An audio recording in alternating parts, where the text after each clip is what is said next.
these children are been recognized by their teachers and are given the honor of being Citizen of the Month for their class, and we'd like to bring them up and tell a little bit about themselves, who their teacher is, and what grade they're in, and then they can actually tell us what they want to do when they grow up. So I'm going to meet these guys up here. We've actually got a volunteer to get things started off. Come on up. Come on up.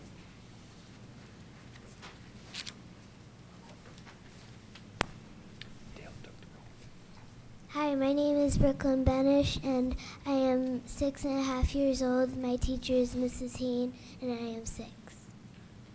What grade you in? First, So what do you want to be when you grow up? I would like to be a veterinarian and help dogs.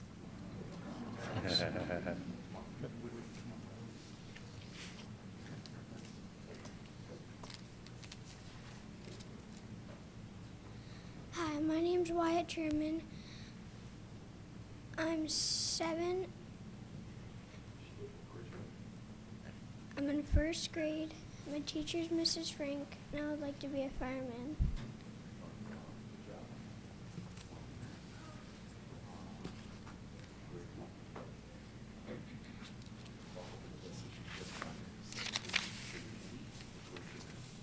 My name's Ethan. I'm in 3rd grade. Mrs. Parker. Be a judge.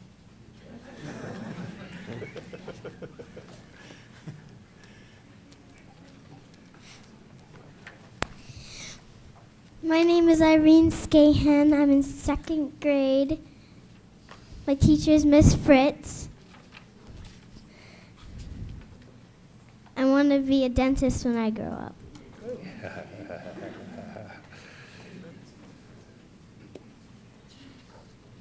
My name is Evelyn. My name is Evelyn. I'm in kindergarten. Mrs. Jamather. Be a doctor.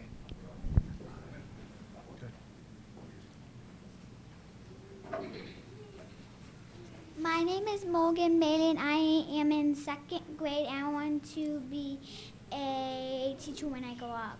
Miss Spanish is my teacher.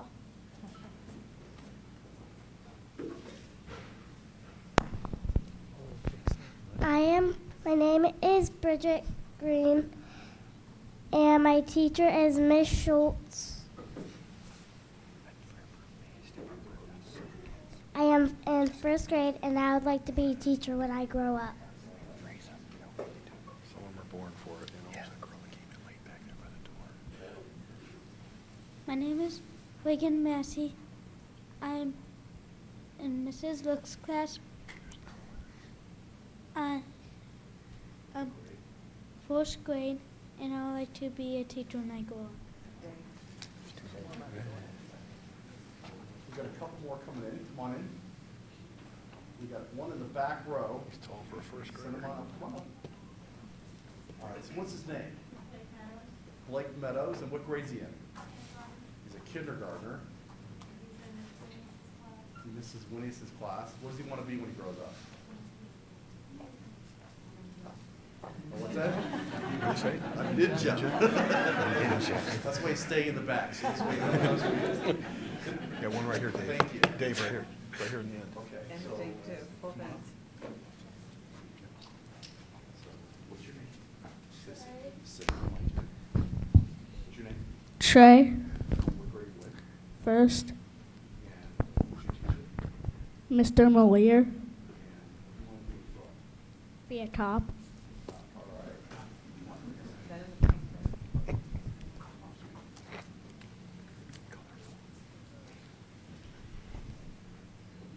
So what's your name? Haley. Speak a little closer. Haley. What grade are you in? 2nd. Who's your teacher? Miss Steinbrook. And what do you want to do when you grow up? Be a cheerleader. Be a cheerleader.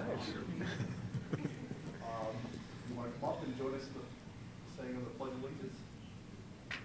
Okay, no problem. All right, ladies and gentlemen, please stand. Let's say the Pledge of Allegiance, and we're also going to have a moment of silence. Come Come on, guys, you guys are leaders. Let's get started here. Right here for the flag. Let's get it started. We're waiting on you.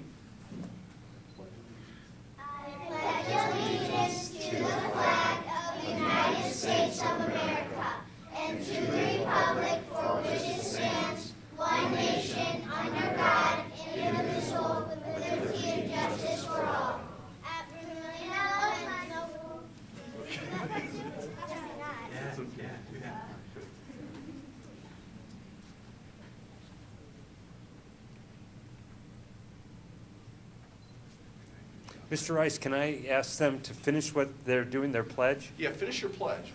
How does it go, so we know? At Vermillion Elementary School, we respect ourselves and other people. We show responsibility for ourselves. We come ready to learn. All right. Excellent, Good job. excellent.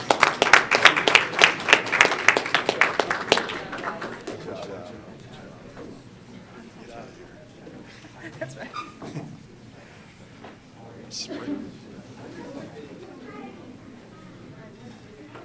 Watch behind me for the ninja.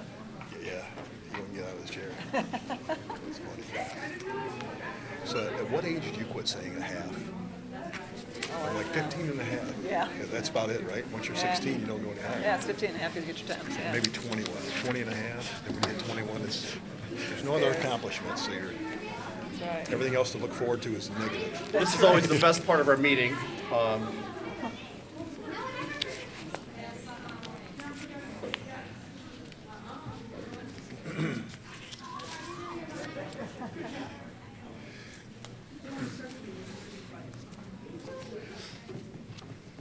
Well, this is always the best part of our meeting, recognizing the students that are excelling within our school, and a job well done. So it's great when the parents can make it out, and even though our little ninja didn't want to come to the front, it's great that he made it here, and we're very proud of our students. Item number 4, we have taken care of last week. We're going to drop that off our agenda. We're going to go ahead and move on to the student liaison update with Mrs. Ennis. Okay, this evening we have Mrs. Matt Mueller, who's the guidance counselor at Sailor Way, and she's going to let us know the different anti-bullying and leadership programs that are going on at that school. Please. Good evening. Thank you very much for giving me this opportunity. I truly appreciate telling you about the good things that we have because I'm sorry? Oh, what? Because I work at a fabulous building, and again, we have some good things. One of the programs that we have in place, I call it our Smoovers and Shakers Club, and it's kind of like a student and council, but we call it Smoovers and Shakers because my students, who are selected by their homeroom teachers, are supposed to smile when they move, smooth, and we call them Shakers because they're doers. They shake things up a little bit. We are all about caring, connecting, serving, listening, being good role models, and we want to make our motto, what else can we do to help? My Smoovers and Shakers are asked to cross the line to do more than what normal service organizations are due, because I stress to them what we do right here, right now, not only affects the students of Sailor Way, but also the teachers. That, of course, affects the citizens of Vermillion. What happens in Vermillion affects the state of Ohio, affects our country, and pardon me, even affects the world. One of my 4th graders, while we were collecting pennies for pasta to help a leukemia fundraising program that we had, held up his penny and said, "My penny is the one that could help cure this disease for the world." So they're getting the connection, which is really cool. Our future leaders also assist me in some of the activities that we have in our building, such as Red Ribbon Week, Spirit Week, Cancer Hat Day, where we were able to raise money to help one of our very own students, Operation Christmas Joy, Canned Food Drive, which we collected cans and packaged food items for the Vermillion Food Pantry. We had a playground fundraiser. We helped judge the Halloween parade for our 4th and 5th graders, and they act as tour guides whenever we have very special visitors coming to our building. Many of the Smoovers and Shakers are also in our Friends of Rachel Club. We call that 4 Friends of Rachel. In this club, students have have an opportunity to be leaders as they help plan our meetings and they plan the activities that we have. They assist in the focus of the meeting. And 2 of our 7th graders were so impressed by the the experience that they witnessed at the high school when Rachel's uncle came to speak to us. They came back to school last May and planned activities for the following year. So that made a connection with them, and their leadership has really helped assist me in what I'm doing this year with the 4 Club. Our 4 Club is organized by grade level, so I meet just with the 4th graders, just with 5th, just with 6th, and then finally with 7th. So again, it gives several grade levels an opportunity to participate. And it's really cool watching the students that have leadership skills, watch those skills grow, but then watch kids who haven't displayed those skills yet. Watch them slowly but surely develop some of the skills. Another topic that I've been asked to share with you is our anti-bullying program. If you're not doing anything tomorrow evening, please come to Sailor Way Middle School. At 7 o'clock, we're going to start our kickoff for our parents. Our PTO is sponsoring an ice cream social, and they will be running games for the children that come, so bring your kids. Mr. Zeller and I, along with some of our committee members, are going to be presenting, and some of the topics that we're going to cover with our parents include the different procedures that are involved with reporting a bullying incident, the community involvement with this program. As of now, we have 3 businesses in the community that are going to post the anti-bullying rules. Our district-wide use of this program, because this is a program that has already been kicked off at VES. It's going to be at Sailor Way next, and then it's going to also be kicked off at the high school in just a couple weeks. We also are going to talk to our parents about the class meetings, and class meetings will take place approximately 2 times a month, and each class meeting has a different focus. Also, our parents are going to find out that whenever a bullying episode occurs, we have to contact the parents of the victim as well as the parents of the bully. And then we also are going to be doing a follow-up a couple days later to check on the students and check on the bully and check on the victim to see if there are any more episodes or see if things are progressing very nicely. And then I wanted to share with you a copy of our bullying rules. We have very large copies of our rules in our building, but each classroom is going to have this in the building, in their classrooms, so that the kids will be continuously reminded of the rules. And these are the same rules, again, that are going to be in the schools and also in our community and our businesses, such as Varsity Town and Ritter Public Library. So once again, thank you very much, and we hope to see you tomorrow night. If you have any questions, please contact myself or Mr. Zeller, and we'd be more than happy to answer them for you. Thank you. That's great success with the program. Yeah, it is a wonderful program, and again, Mr. Pempin, thank you for allowing Mrs. Reynolds to bring that to us, because it really has impacted a lot of lives. Nice job with all your work on that. Oh, thank you. At the middle school. Thank you. Yeah, thank you. Thanks. Okay. Next on our agenda, number 6, the legislative update by Mr. Habermill. Okay, just a few notes from the weekly legislative update.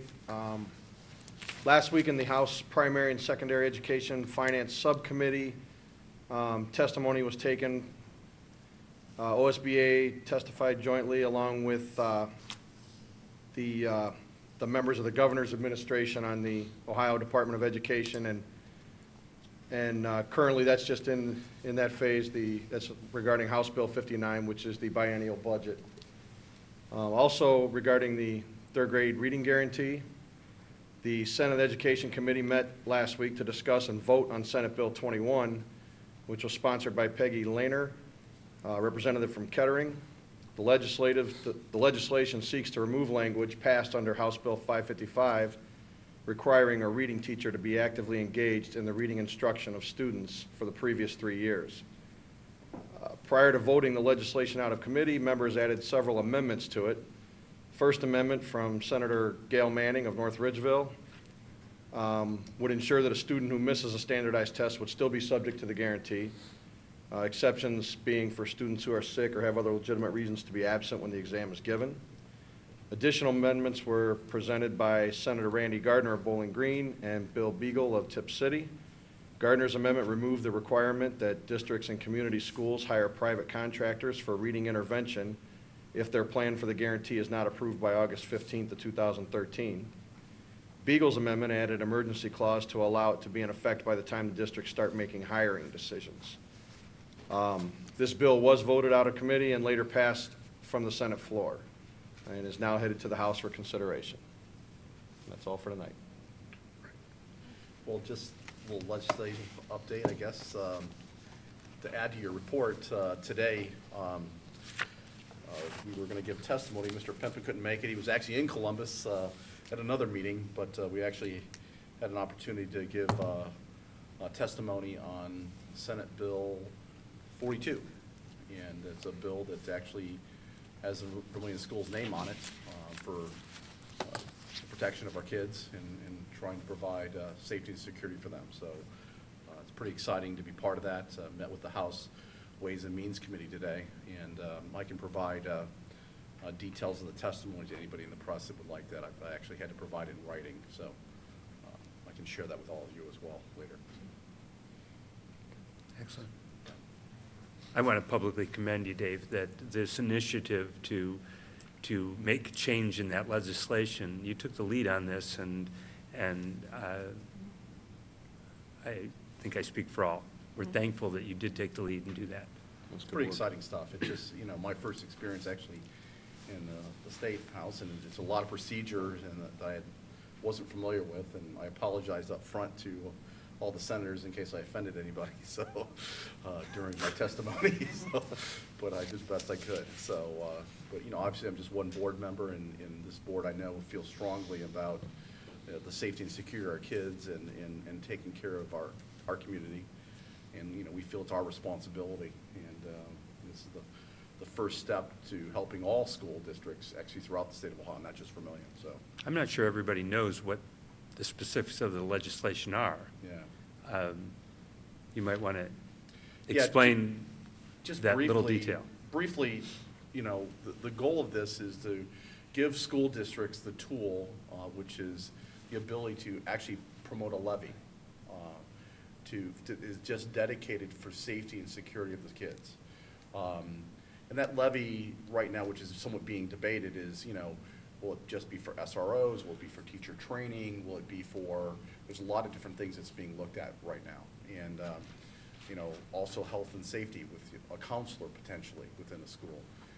And these would be dedicated funds that could never be changed by this board, these superintendents, or this treasurer.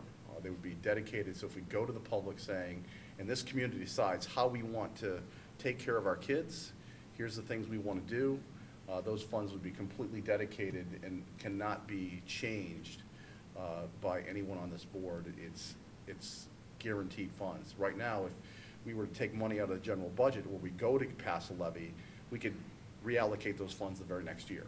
So this is just a tweak of the legislation that give us the ability to dedicate funds that would be only go towards the safety and security of children. I mean, the problem you run into, folks, is when you look at it, our budget is to hire staff, teachers, and provide books and facilities. We never expected some of the things that have happened recently, and you know, we take it very seriously. We want to make sure our kids are well protected, and our teachers are well protected, and our staff. And those things mean a great deal to, I think, everybody in this room. And we want to make sure we're doing everything we can to protect our staff and our students. And, you know, there's no cookie cutter approach that you can use out there when it comes to, you know, there's 600 school districts. Even a school district our size, you know, their facilities are in different, you know, there's just differences. And so we've got to take it upon ourselves as a community to decide what we want to do. And this will be a great tool for us to decide and figure out, you know, what we want to spend on the safety and security of our kids. Or we can still do it as a school board, but the problem you're going to run into, it's at the cost of teaching, you know. It's at the cost of teachers. If we bring in an SRO, that's teaching jobs we have to eliminate. or some type of position. So, because all that stuff costs money. And, you know, when these original budgets were put together, they weren't keeping in mind hiring law enforcement officials to be in every single school. So, you know, we take it seriously. We listened at the community meeting. We heard what the people want.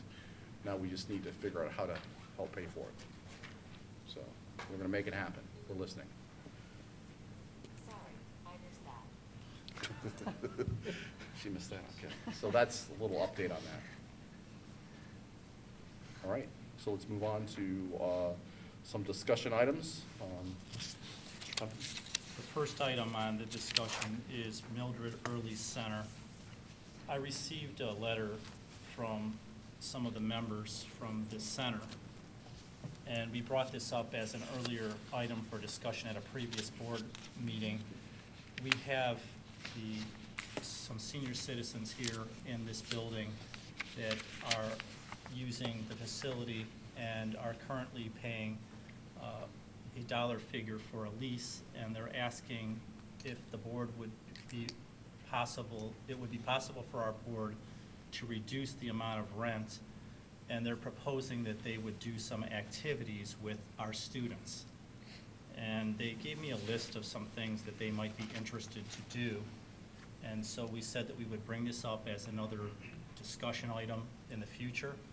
I think that I see some of the members here in the audience tonight that probably will speak to that from the center. But we are at the point where they have given me a list of things that they would be willing to do. I know this is not public participation time, but if you'd like to have them, since this is part of your discussion items, I would be fine with, you know, as long as you guys are okay. I would agree too, that if they're here to speak to this topic, this would be a perfect time. Pastor, would you like to come up? Whatever you're We'd like you to come up to the mic if you don't mind. That way everybody can hear. We'll have Terry Smith yelling at you, so.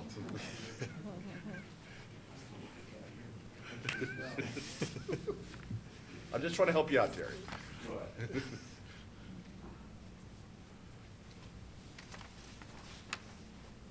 First of all, I have to say that, can I be heard? Or do I need to speak up? You're good. You're good. Okay, thank you.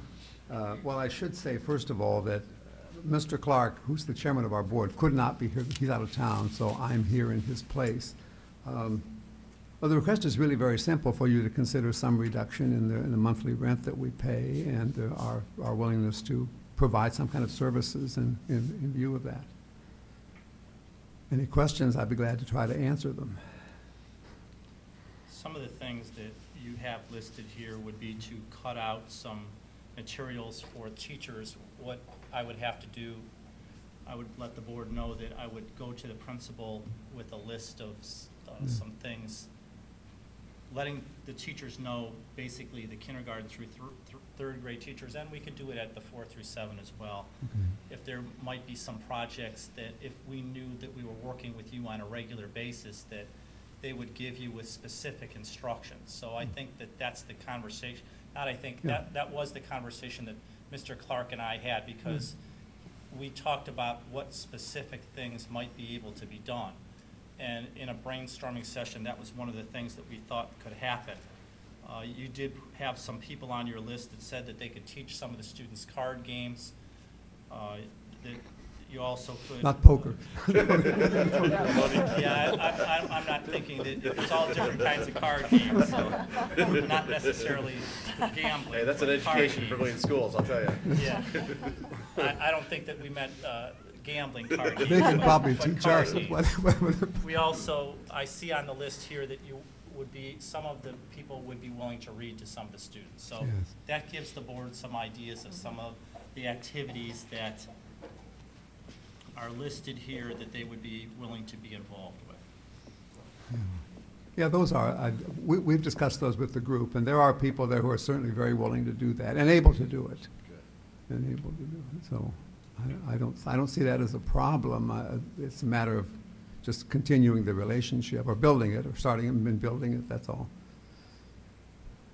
I also see on the list that in addition to the elementary students, because you're housed here in the building, there was a willingness to be involved with some of the academy students as well. Right, yeah. Okay. Well, thank you. Is that it? Oh, that was crazy. Thank you. Thank you. Thanks. Amy, what's their rent right now? $550 a month. And what is our recommendation how much we looking to? Well, they asked if it's possible to go all the way down to $1 as a reduction.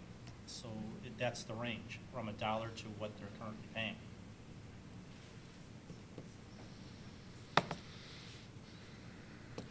I think when we've talked about this in the past,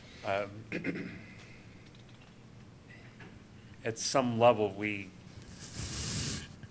said, this is the concept of idea, and I think we agreed that we wanted to have, because everybody within our staff is pretty well tied to a job assignment, we were looking for them to create a plan.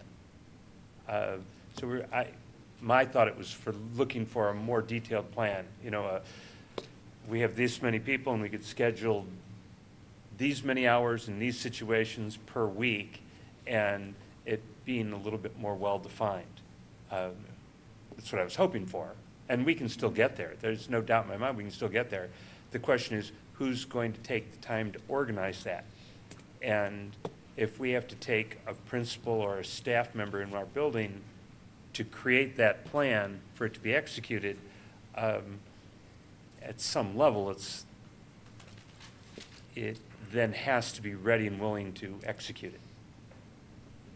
They do have a coordinator of the program, and I talked briefly with the program coordinator, but there would be some time involved by any of our principals to coordinate those efforts. So it wouldn't be without some scheduling and some discussion and some advanced preparation. And the board would have to decide what the value or what the time of that would be invested and what you're willing to, if any, compromise on the rent. Well, I think it's a great idea, and I would only turn to you to define a plan, define what you recommend as a change in rent, and at a future board meeting, bring that to us for a recommendation for approval. You have thoughts on this? No, I kind of agree with Sid. I think conceptually, I'm fine if we reduce the rent to $1, and I think it's a value to have them in the school and working with the kids that may not have grandparents, or I think those are positives for our kids. As long as, like Sid said, we're not taking away from another staff member or administrator trying to organize the whole thing, and it ends up costing us more money. I think most importantly is, we can help define the needs. We kind of know where we could use a little support. So we could maybe talk to our elementary principal and potentially here at the academy. There are some well-defined tutoring plans that are going on now that could expand with staffing.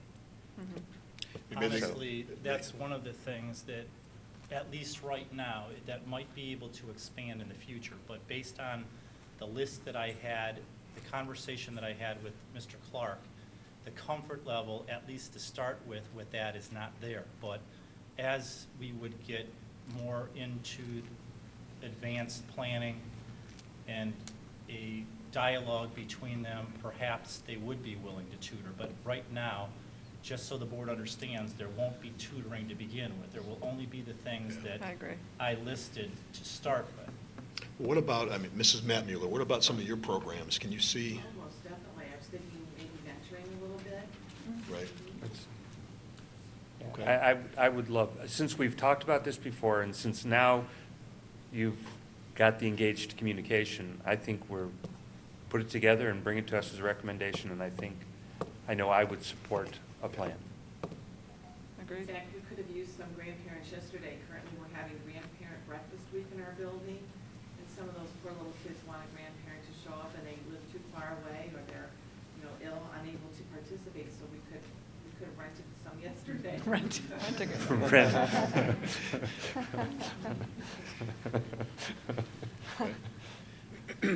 All right, so let me summarize so I'm sure exactly what you want to bring back. You want me to meet with the principals, find out through a summary of what's possible to begin with, and then possibly even outline some things that could be done in the future, and bring that back to you as I a say bring it to them. recommendation. Bring that. Yeah, you're going to be presented to them to create a plan in agreement with them, and then Then here's bring it the back to you. agreement, and with the understanding of this agreement, then comes with it a change in the rent.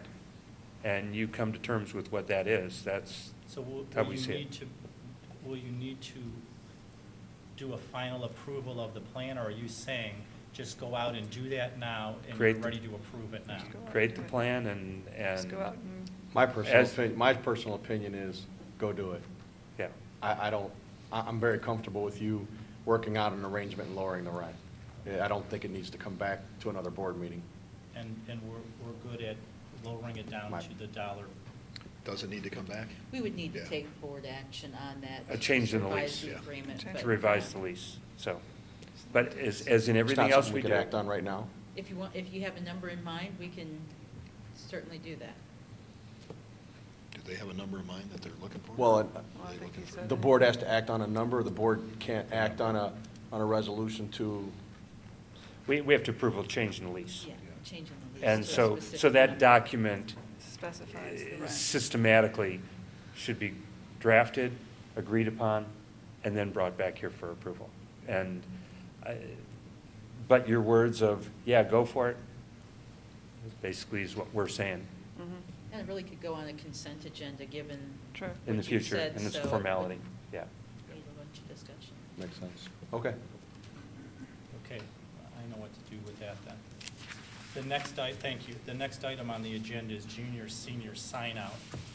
This has been also an item for discussion. Our principal and curriculum director came up and talked about this at a previous board meeting. A summary sheet that I copied that was sent out by email to all the board members was put on your desk tonight. This is not an accurate estimate. Amy and I were talking about the cost of salaries. This would be higher than this, but it's better, I guess, that it came out this low, just to let you know that that's not even a bare floor minimum. The salaries would be higher than this. So I With the think that, benefits included. I think that at this point, we do have, Dale, I think that you wanted to discuss this further. Yeah. Obviously, I'm fine with the senior sign-out. I think it's a tradition that's gone on for a long time. It seems to have worked. I guess my issue with this is the junior part of the junior-senior sign-out. I think our job is to educate the kids, and I think we're losing an opportunity to do that if we're letting kids leave at 12 o'clock, 1 o'clock, 15, 16-year-old kids. So I see the savings on here. Are we releasing staff members at 1 o'clock when the kids leave as well? No. So then no, how they are we just don't. recognizing the savings? These aren't savings numbers, these are additional costs, because they haven't filled those spots. Teachers aren't scheduled for those spots, they arrange the schedules so that staff members they have are aligned and teaching full-time all day. So I guess somebody is teaching them from first period through seventh period, so I don't understand how there's not room to continue educating them eighth and ninth period, the juniors. So how would it cost us an additional staff if there's already enough staff for first through seventh period? I'm missing where all of a sudden there's not enough staff for the rest of the day. I don't know how that works. My guess is, for example, 56 juniors, you've got to put them somewhere, so if they go into different classes that are already going on, you put them up and over that class limit. But they're somewhere Is that already, true or first no? through seventh period. So there's enough staff early in the day, so how is there not enough staff at the end of the day and we're not releasing anybody? So I think if we're just trying to let kids go home to save money, why don't we just let the whole high school go home at noon, and then we're saving more money? I guess I just don't agree with the idea at all. My understanding of the scheduling at the high school is that I oversaw some senior level scheduling this last summer, and saw that the first number of periods of the day are heavily weighted of junior and senior level core curriculum. The staff members who are teaching that in the afternoon, they're now assigned to teach underclass level stuff. That's how the balance of staff happens. That's why the staff gets through the day. That's just a scheduling issue then. It's a scheduling issue. Right, that needs, but we could potentially fix. I'm just not in favor It's a of scheduling letting issue. 15 and 16-year-olds leave. And I see right here at bullet point 3, it says we've drastically changed the culture of the building. We have. Go to any extracurricular activity and there's no kids there because they're all going home at 1 o'clock and they're not going to come back to a basketball game or a football game or whatever the event is. I think it's really hurt school morale. I mean, I drive by the school, I see kids walking out at 10 o'clock in the morning, I see kids walking out at 10 or noon, I see kids walking out at 1, 2.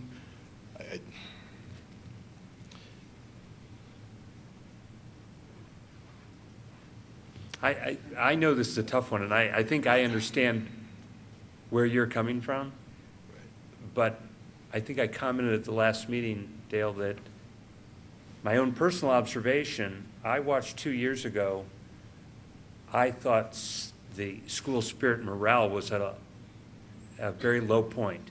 And my own belief at the time was because it seemed to coincide with an increase in the numbers of students that had signed up for post-secondary and leaving campus. And I know at the time, relative to this same issue, I spoke with Mr. Pempin and said, you know, in a perfect world, our some long-term goal is to take our staff and get them certified so all PSEO is taught on campus. And however we do that, whether it's money, whether it's how we hire staff, whatever incentives, but there's been talk. From then till now, though, this year, my own personal observation going to the school, it seems that there's something else that's bringing back school spirit, and maybe it wasn't related just to this. So I know that 2 years ago I felt a similar feeling about what effect was these things were having on school spirit, but after reading the report that came back from the high school, I personally was convinced that they had a handle on this, and I didn't see the real negative effects. I tell you what we need, just in support of what Mr. Dawson's asking. You know, these numbers, I understand them, and I understand where the totals come, I understand the dollars. But I guess what I don't understand, I guess I would like to see throughout the day, every single teacher we have and how many students they have in each class. So that'll actually tell the true story. Those are real numbers. So each teacher, when they have their break, no students and what that class is. And so that way, now you'll be able to see throughout the day, are some of these classes with 5 or 6 kids or 10 kids, you know, so this way we can see throughout the day what the numbers really look like. So what's the, I mean, why don't we let sophomores leave midway through the day? So, I mean, what was the deciding factor? Why is it just juniors? I mean, why aren't we just letting everybody leave at noon and save more money? You make a good point. This originally was part of, when we were looking at cost savings, when we were looking at the reinvention plan. This wasn't part of the reinvention. We used the reinvention plan for an excuse for everything. This was not part of the reinvention plan. This was an after-effect add-on that no one talked about until it was already implemented. But go ahead. You know what, I guess I would like to know what we use it as an excuse for, but we can talk about that at another time. But we gave you the statistics as you requested. If you want to change this as a board, that's what I asked you to do. This is what this comes down to. Here's the dollars and cents. Here's the program. If you want to change it, we can do that. So is our job here to save money or educate the kids? If we want to save more money, why don't we just let everybody go home at noon? Well, you're bringing up a great point. And that point is, as a school board, that is the never-ending challenge we have, is asking the community for money to educate kids and doing the optimum education of students. And in the last 10 years, well, the last 20 years, the climate for asking, not just Vermillion community, but everywhere, for money has been difficult. Hence, the reinvention plan wasn't specifically junior-senior sign-up. The reinvention plan addressed number of credits required for graduation and how that translated to how many electives were offered at the high school, along with the change from block scheduling to period scheduling. Put it all together, and this was just one minor thing buried in that whole plan that the high school developed, proposed through the superintendent. And to us as a board, this was a minor detail in it that was part of it, but not that it was a detail that was beyond what the board, in theory, was looking at. Here's what's really alarming. You know, I talked to my son, who's a junior. He's home by 12:50 every day at our house. He's physically in our home by 12:50. He met with his counselor, and he has one English class to get for graduation. That's it. He requires nothing else.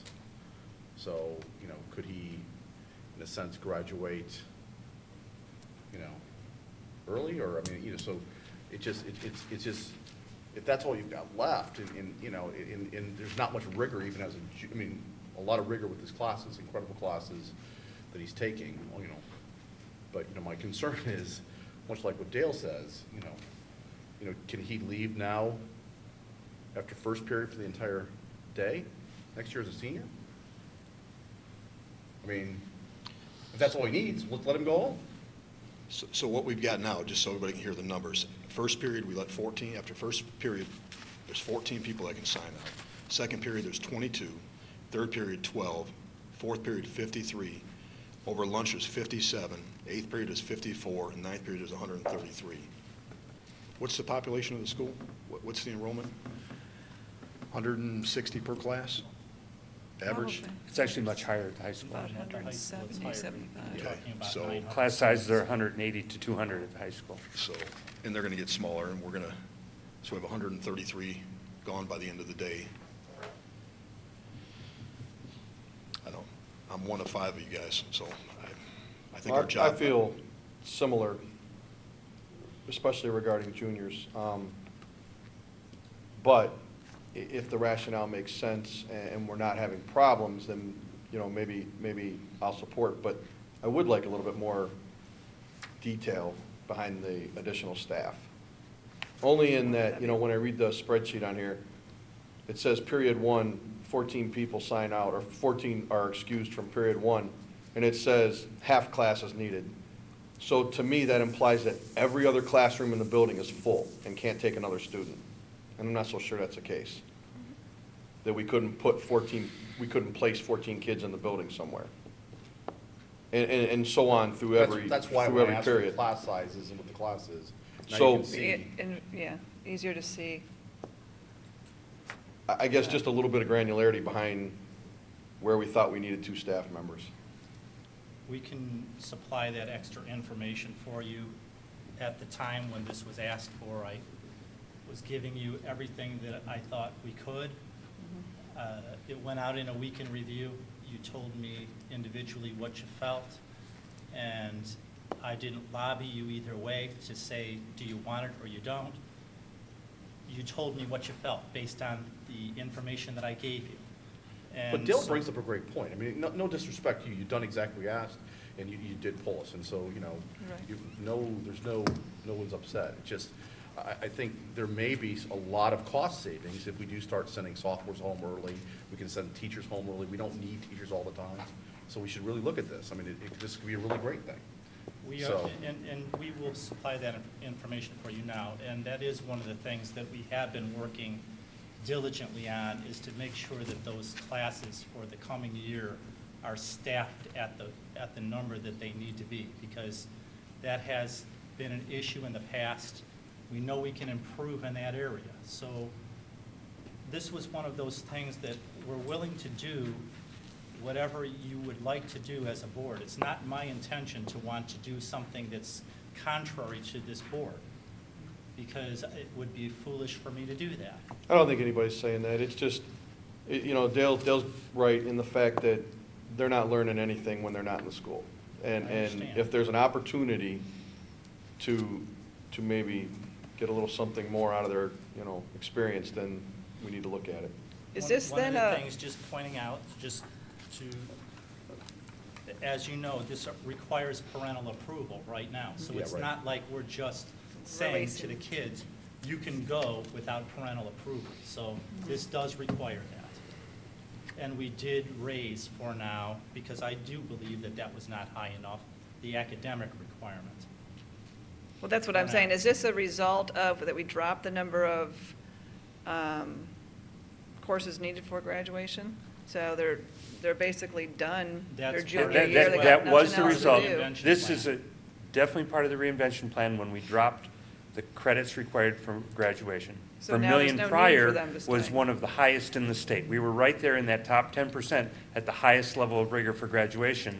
And the reinvention plan, we dropped the required credits to what the state average was. So this wasn't a plan of the reinvention plan? This was an result unfortunate of- result of the reinvention plan? Well, Right. it was a result of the reinvention plan, Correct. but for you to state unfortunate, you have a perception, Dale, of that it's negative, but what was given to us from the high school in a report was mostly positive. So there's an opinion involved in the end. In all fairness to them.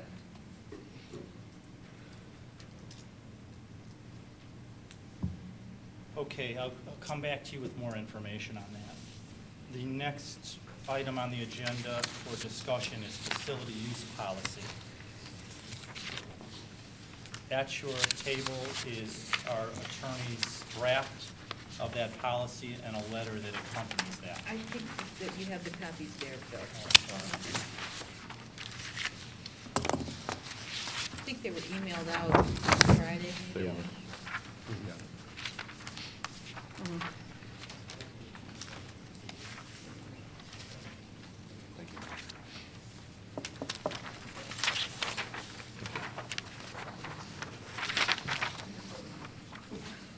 Currently, anyone that's using our facilities is required to fill out a form, and they are required to provide liability insurance. And the request has been that we think about altering our policy so that a waiver form was created. The waiver form is on the back, and that would allow that to happen.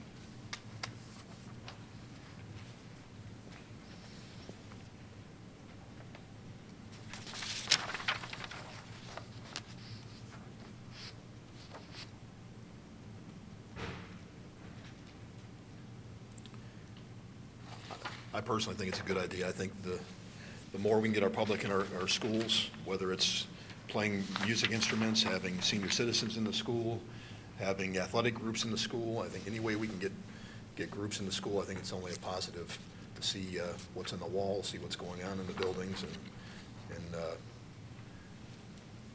sometimes discouraging them with processes and costs and things like that. I think it kind of hinders people coming into our buildings. So I guess I'm confused by the way this was written, though, Dale. To me, a waiver is also wavering of your rights. And this This is waiver not. is the Yeah. exact opposite of that. This is guaranteeing we will cover you. If you hurt yourself, yeah, Yeah, I'm confused just by that as well. The way this is completely written is contrary to the way I thought it would be written. Mhm.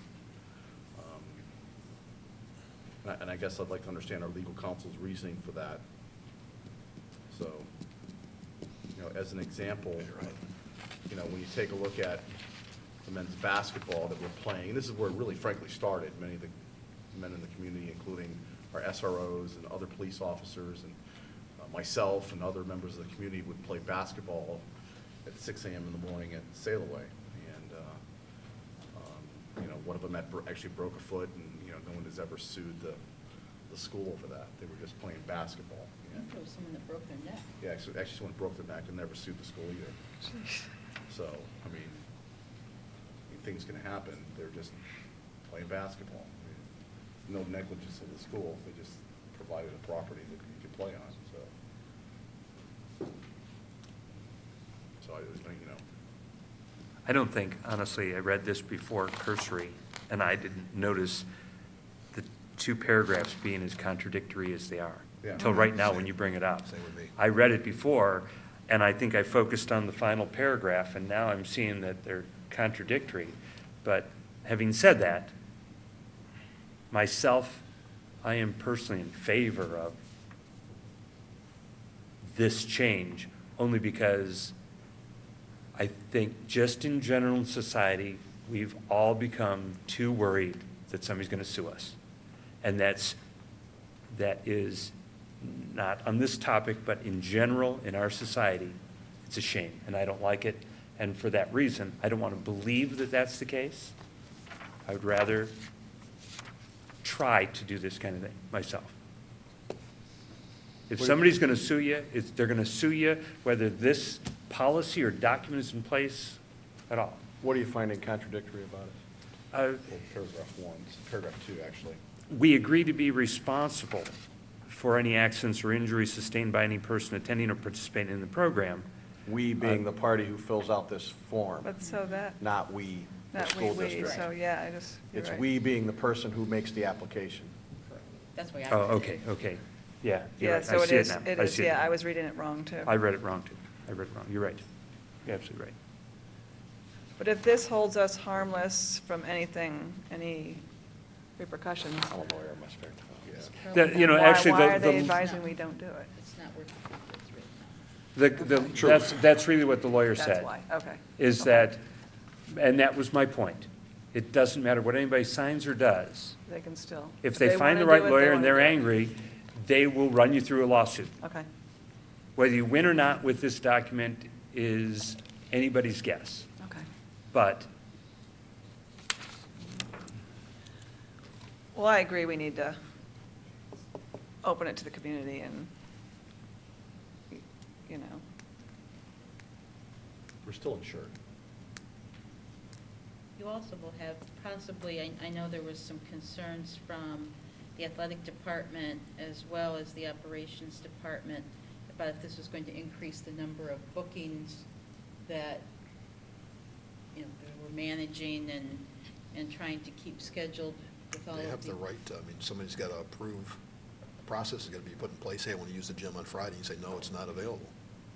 Just Right. like we're doing now, whether it's, What it's going to force is our athletic teams and our athletic director to ensure that the schedule is booked for their practices, because that doesn't always happen. So like last weekend when we spent $600 in call-out because the alarm went off 6 times from people being in the building, you'll hopefully really? prevent that. Yeah. Yeah. wow. Yeah. Yeah. well, who was in there over the weekend? Who was in there over the weekend? I think this right here, in my opinion, there's far more to be gained positively, that the community feels a better ownership and connection to To their these buildings. schools that they own, as opposed to the downside negative that somebody someday might sue because they got hurt. Philosophically, sorry, Dave. Go ahead. Philosophically, I agree with you. But what we're doing is we're disregarding legal opinion. If you want to go out and get a couple more legal opinions, I would be okay with that. But what you're saying here is that we're willing to possibly put this whole district at risk because we're going to allow this waiver to be in existence and just hope that we're not going to get sued. But you've gotten a legal opinion here. Right. And someone's told you That they would not do don't advise it. Now, I'm all for doing it. Honestly, philosophically, I'm good with it. But you're asking, you hire me as the CEO to represent you, to try to programmatically give you advice, and also to give you advice on keeping the district out of trouble. Phil, I'd be extremely disappointed in our lawyers if they didn't give us this legal opinion. I mean, seriously, And we have what a- lawyer in their right mind would not give us this legal opinion? And we have a similar opinion from our liability. Insurance, Yeah. in our insurance company, absolutely positively. If our insurance company didn't come back and say, no way, don't do this, I guess. Well, you're at risk. Let's take, and I don't want to be, we have to be a little bit theoretical with this, I guess, but let's take the person that broke their neck and let's just say that they decided to sue. Mhm. What could that have cost this district? Right. Well, by not changing, I mean, by keeping it the way it is, where we need proof of insurance, correct, in order to use the facility? So we're not saying that the community cannot use the facility, you've just got to prove that you've got insurance before you use it. Let's That's keep what it we're that doing way, now. rather than open it up to But anybody. that's part of the issue, though, I think, is that that's an extra hoop that we're making people to jump through, and we're trying to avoid that by giving out a waiver, not having that option. Well, I mean, I think you have to We've got a- protect we've got a yourselves, and group that's the of- way to do We've got a it. group of senior citizens that come in on the weekend and play musical instruments, and they've got to have $1 million worth of insurance. What sense does that make? I mean, Yeah, I don't disagree with that. It But you seems can't like pick and that's a choose for hoop. different That's what I'm groups, saying. you've I got to mean, it's- have the It's not- blanket. It's not user-friendly. I agree Does with the that. UPS guy have insurance when he walks in? He could slip in a parking lot, break his neck. Does the mailman, does Any somebody parent? walking in the evening down the sidewalk of the high school on school property, do they have a waiver? Amy, you indicated that recommendation also from the insurance company that we not change the policy. Was it a recommendation, or was there any implication that could affect premiums? One of the things that they had told us was that if there was a claim, that they could possibly exclude those areas of, for example, if an injury happened in the gym, for example, they could say, well, next time when we write your policy, we'll cover areas of injury with the exception of the gym. And those types of things, and that, that's where it comes in. So what if there's a pickup baseball game on the field behind the high school and somebody breaks their leg on a Sunday afternoon? Can they sue the school? Those areas are open, I mean, What about the track? Basketball court, tennis court. you also have a bit of a concern if you have more casual use of the facility, that have a lot of concerns about ways to keep our buildings secure and assure that we know who's in them and what areas of the building that they're in, that you could maybe be giving up some of that oversight as well. I can see that. Good question.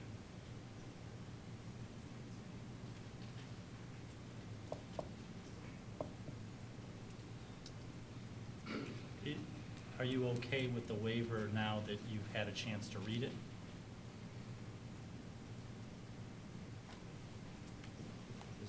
Does anyone think that there's any contradictory language now?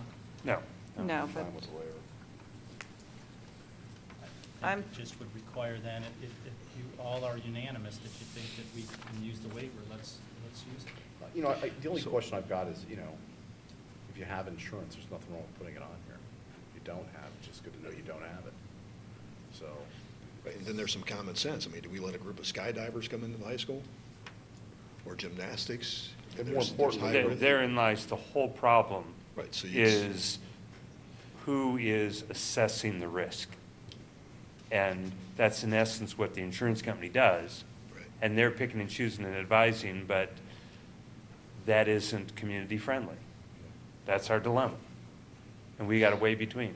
But I don't know that we are the experts in assessing the risk. the only other thing I would actually add to this would be, we always truly reserve the right to cancel or, discontinue the facility use, just because, all of a sudden we have a scheduling conflict with basketball or whatever, due to a tournament or something that happens, we need to move a practice or something indoors, and we have a conflict with that group using it. Obviously, our teams and our school take priority of the use of our facilities. So, we'd anger them, I'm sure, the fact that we're planning on using it for 7 in the morning, but, we'd have to just say, look, there could be potential scheduling conflicts. Obviously, this is open right now, but I would add something like that. Okay. I appreciate you guys, it's your job to protect her. of liability. Philosophically, as I said, I'm in agreement with it. It's not, when you talk about that senior citizen group, making them to produce a $1 million liability policy, that doesn't seem to be very user-friendly. I understand that, and. Is that what it Sid, require, I do- mean, do we require we that you do. have to have $1 million? We do. Right now, without Okay. exception, this is being enforced, unless, the only exception that might be happening is that things are going on that I don't know about. But the ones that I know about and that are recorded and are filling out the facility use form are required to do that. But are there some times, I'm not sure what those 4 I call-outs think were there were, about. there were 6 of them. 6 call-outs. And I know at least one was a group without any type of a facility use agreement. All right, well, so Without- there's one that went on, and I don't know who it was, and that potentially put us at liability. But going back to Sid's point, maybe not. If they don't, if someone would have got hurt and they didn't sue, then we're fine.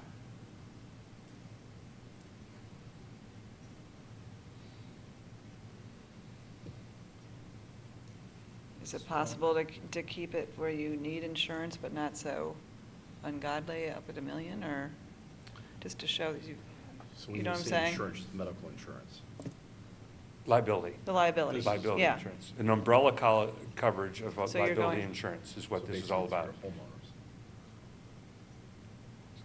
Or through And a actually, group- or in through a a group or an organization that, Yes. That has it, yeah. according to what it says here, names the district as an additional insured. And most leagues and things have those. Anyway. That accompany. It is the challenge arises when an ad hoc group that isn't organized, but they are our community members, are a group of. Just like I said, of- basketball players on, Or a group of women that want to use the gym at the elementary school for jazzercise. Mhm. You know, those kind of things happen, and they're not a organization that filed papers with the state that they're a 501c3 or they're a, got a tax ID. And without that, it makes it hard to get that insurance. We did in a previous conversation when this came up a couple years ago, talk about supplying a homeowner's policy that shows that someone has that insurance. But apparently it's still, there are still some groups that are fighting this and we're meeting that resistance with it. so, so to help an approval process, so let's say, for example, we have the men's basketball, which is people we know that are not gonna sue us. I mean, I play with those guys on occasion, sometimes when I show up early in the morning. Is there something we could put in place where that group could go before and say, hey, either to the principal or to the athletic director for an approval process, for them to approve that group to be allowed to use the facilities? Or all the way up to the superintendent, for an approval? We can You do it you that can make an way. assessment, you can assess what the potential is. So if you don't have the liability insurance, we can still make a decision, not just say no. I provided the I Berlin think- Heights one before, and it was board-approved facility use. So they'd collect them all, and I'm assuming that every month it's, The board approved who signed up to use it? yeah, you fill out the request, and it's passed along. I don't know how the procedure works, but I know on the bottom, there's a line that says board approval. We could do it that way. That's another option. You named an option. Those become, now that becomes a management issue and something that has to be put on the agenda. This essentially will do what you want to do, the waiver, without having to go through with that. If we're taking into account what Sid said, that we're going to not get sued by someone that gets injured. That's the bottom line. We should. Well, let me clarify, though, what I'm saying is not that we're not going to get sued. I said, You hope. we're weighing. We're taking the chance. We're weighing the positive that it has an effect on a community, have ownership of these buildings and use of these buildings against that whatever that percent of society is that will sue, will blame you no matter what caused it because they were on your property and they have the legal right to do so, we're weighing it against that.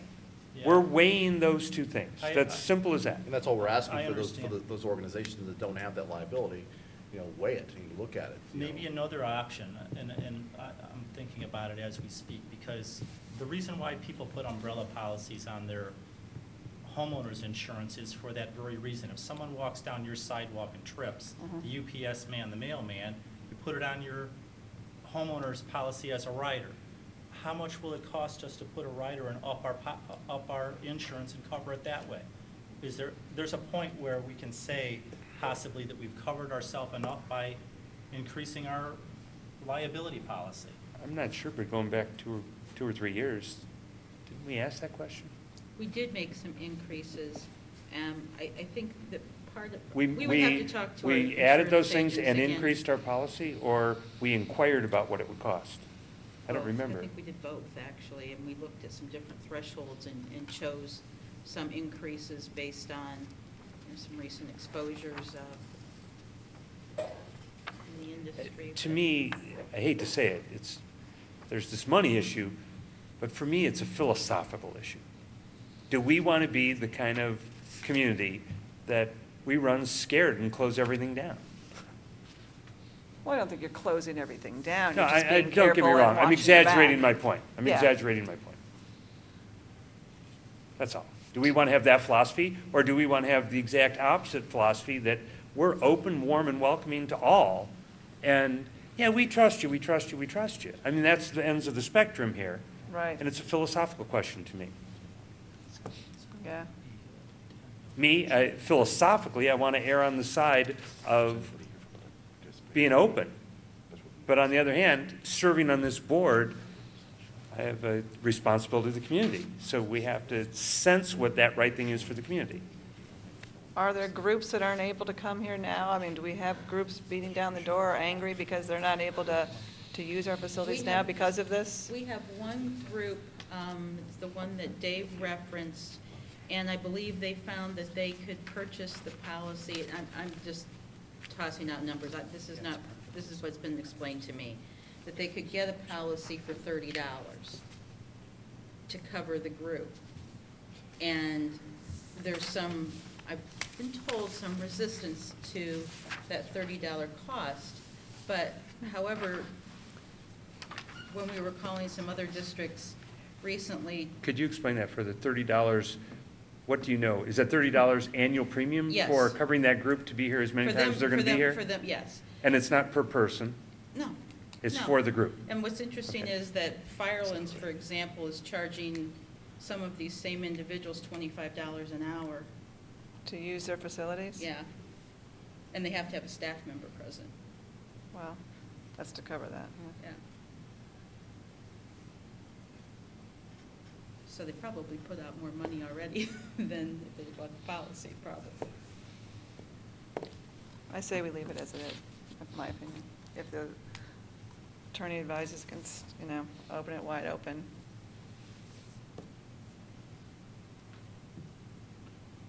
We've had some discussion about it. I think, let's look at it from maybe next, let's digest it.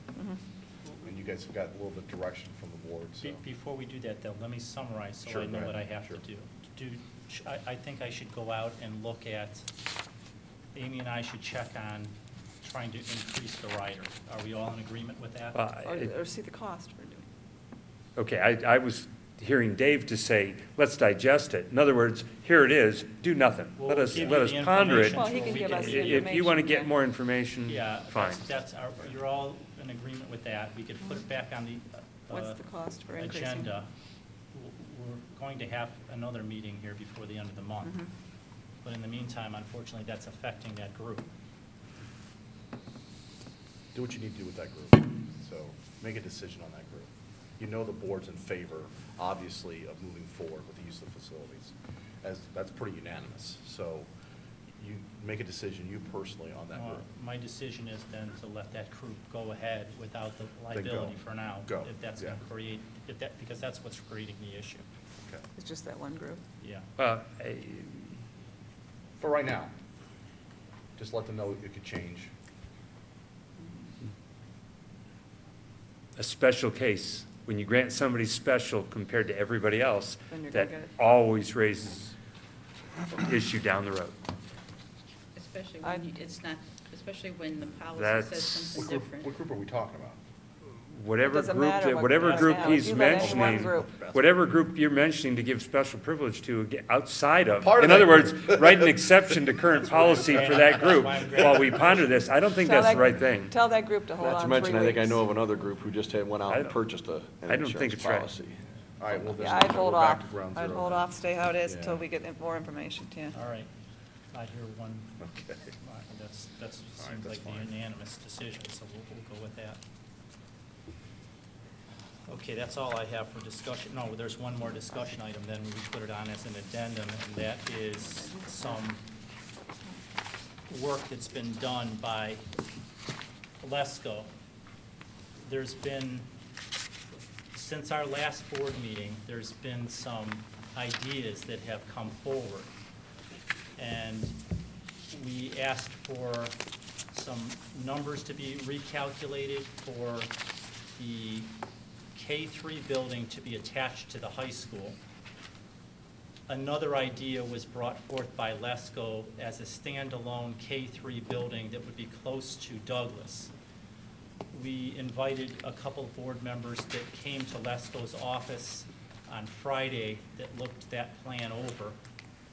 And so that's where we're at right now. We looked at that plan.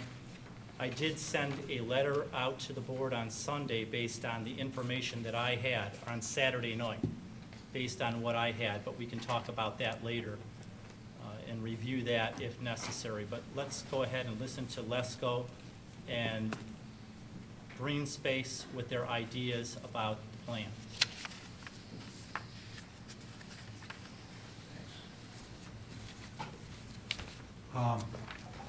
Like Bill said, we met on Friday, and I've since gone over questions with other board members that weren't there. But everyone's pretty well familiar with the proposal to add on to the east side of Sailor Way.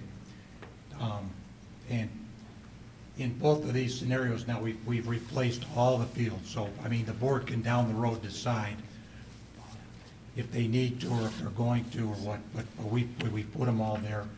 The girls softball field that is now being moved in order to accommodate the building can be moved behind the school, and it will be replaced in its entirety. Should actually be nicer than it is now. I really would expect that it can be, the dugouts can be made nicer, and everything that can't be moved would be replaced and new, but that can happen. The small field that's in front where this new bus turnaround can be moved across the street here, and this girls softball field that's here now can be moved over in the property that was purchased a year or so back. So that's that building and the site work involved. This is the standalone building that Phil talked about and we discussed. That brings this building over into the Douglas Street property. There's room for buses to drop off back behind and drop students on this new driveway and exit through Valley View or through the, cut through the parking area and out onto Sanford Street. So this is really a nice traffic pattern. There would be a turning lane added here to allow for parents to drop off in front of the school. So now the parent drop off and the bus drop off would be separated. So that's really ideal. This parking lot is right on the existing practice field. So we moved a practice field over in the woods next to the parking lot. That practice field is rarely used, so it was mainly used by some kids. Again, just to make apples to apples, we put every all the fields back. I know in this scenario was said, this field doesn't get used, and if this field could be replaced by this field, they're all priced on the sheet. Right. But we put everything back So because did you price adding that field then, is what you're saying? we priced adding all the fields, yes. No, I'm talking with the scenario of the field that really wasn't used. Did you price adding money to redo that field? Yes. Okay. I don't think that's something we need to do. Okay, that's fine, then we can The just. only people that used that field ever was a rec program, that was it. My understanding through the discussion we had there was, Oh, yeah, that's, nobody uses that. It's never been used by any of our events. okay. It's for parking. So what was the cost to add that field over there in the woods? We'll see it on the next sheet, I think it's $100,000. It's like $100,000, Yeah, it's yeah. $100,000 to add that field. Tim, just, maybe I don't, can you go back one slide? Sure. You made a comment with the softball field behind Sailor Way. You said that we could make the dugouts and everything a lot nicer. I thought the assumption was that it would be identical in quality to what we were taking away. The only thing when I say nicer is you could use, then I'll let maybe Rob speak. We were talking about some nicer materials for the block. Can you comment on that, Rob? Yeah, that's all. We were just talking about maybe split face or something, because the dugouts now are just block. But it would be just as nice. Okay, I just wanted to make sure we weren't So you talking tear down nicer this- than the existing no. chain link that's there. No. Okay. No, just the dugouts, just to make Hey, them. Tim, with your laser, can you show me where the floodplain line goes right now? I think the floodplain goes like right in front of the trees, back through here. Is that about right, Rob? Right, so it cuts right through that field. Yeah, Right. yeah. We think Hey, that's a good idea? a softball field is a permitted use in a floodplain area. Right, but is it a good idea? To put the new field there.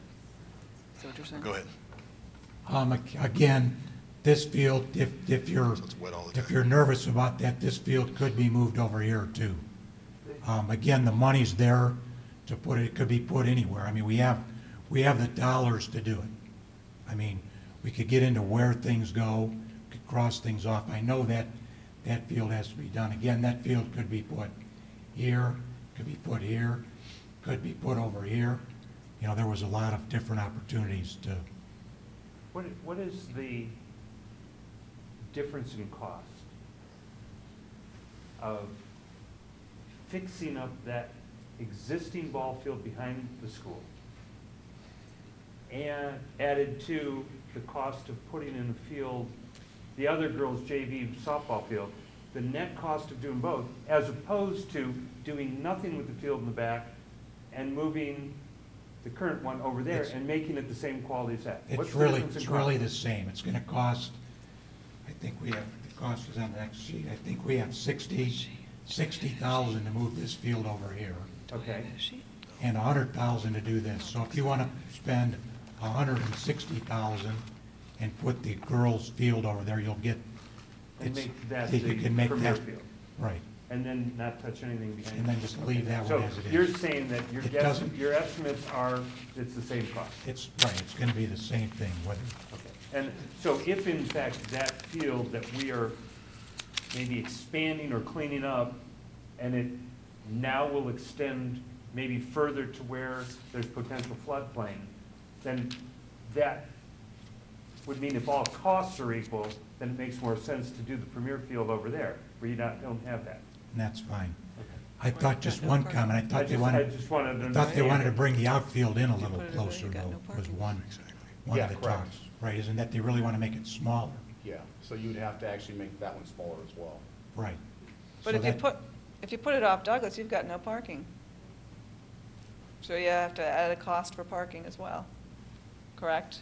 Or Right, that would be true. Okay. If you want parking over there, you'd have to put parking. $1,000 a space, is that what it is?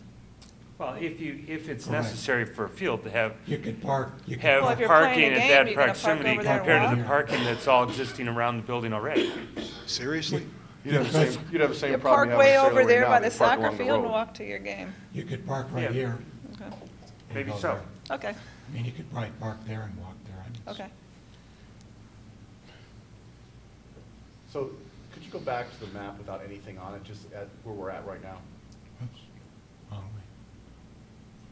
So, one of the things that's nice about, if you don't mind pointing to Shelley's Field right now, Shelley Steel Field, that's where the concession stand is, right behind there. Right. And you've got 3 fields that are in very close proximity, so when we have tournaments or we have events where we have multiple fields being used, it's in very close proximity to each other. So it's kind of an ideal space to have those 3 fields together. This new is going to separate these fields and really,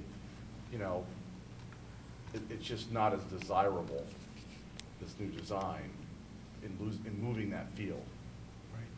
Do you understand what I'm saying? Because Sure. we do the Dog Days tournament, which is a huge fundraiser for this community. And they love the fact that the concession stands there.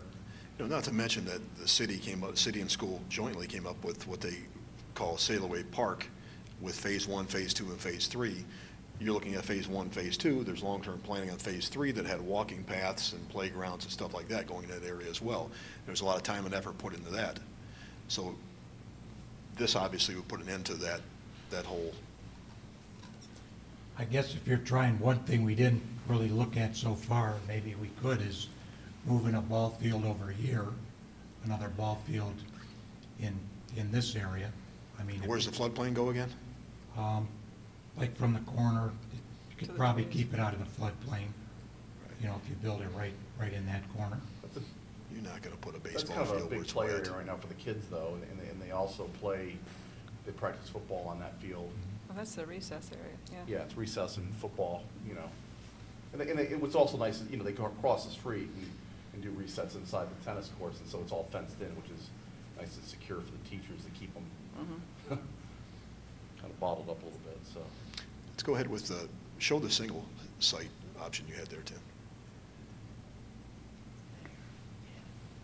There you go. Can you talk a little bit about this? Sure. This by far is the best circulation. You don't have to move any fields. For sure, all the fields stay the same.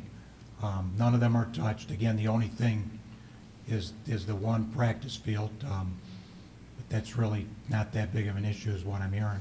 Now, have you had a chance to do construction cost comparisons between this and building at Sailaway on the east side? Yes, this building, standing alone, saves $618,000.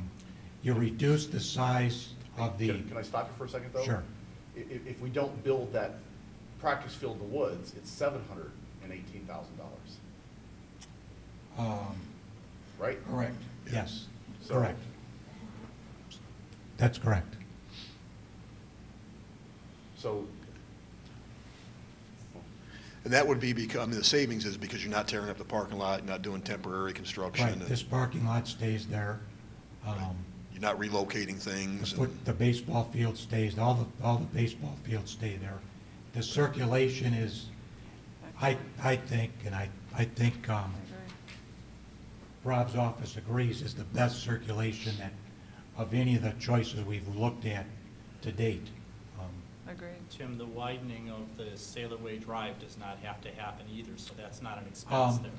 In either of the these. other plan, when you connected that to the high school, there was a potential to widen Sailaway Drive, but that I think they in both have it. K3 standalone, you would not have to do that. In both of these scenarios, there's about between 50 and 100 feet of widening right here turning lane. for a turning lane, either to turn to this new school here or to allow the buses and people to get in and out. Sure. So that's a Makes wash sense. then. So it was really an apples for apples. That's why we didn't Okay. add a cost in either, because it's the same. Right. So the answer is there's a little, but it's not, you're right. To go to the high school, that required That 1,000. would have required the 1,000 most feet. expense. Yeah, to that was a- widen Sailaway Drive 4 lanes. Right, there was a big expense on that. Yeah, the high school nightmare. Construction on this would never disrupt any operations at Sailorway either. Exactly. Right, Ongoing. that's a savings. Constructability-wise, it's very nice. Standalone is, One of the things that you talked about in our meeting was trying to make sure we're LEED certified. right. With a standalone building, does that give us, and the fact we're not connecting, does it increase our capabilities, especially as we're trying to get money from the state as its own project? Does it simplify that process? Lead-wise, I mean, I've So built, it'd be roughly the same. yeah, it's the same. I mean, I've built them both, I agree. But I've built both, and you just do it. You did. Are you talking about getting OSFC funds? Correct. Right, being lead certified and then applying to the OSFC for our turn in the barrel to recoup some of the money. That, Okay. I think it's around 14 or 15%, is that what?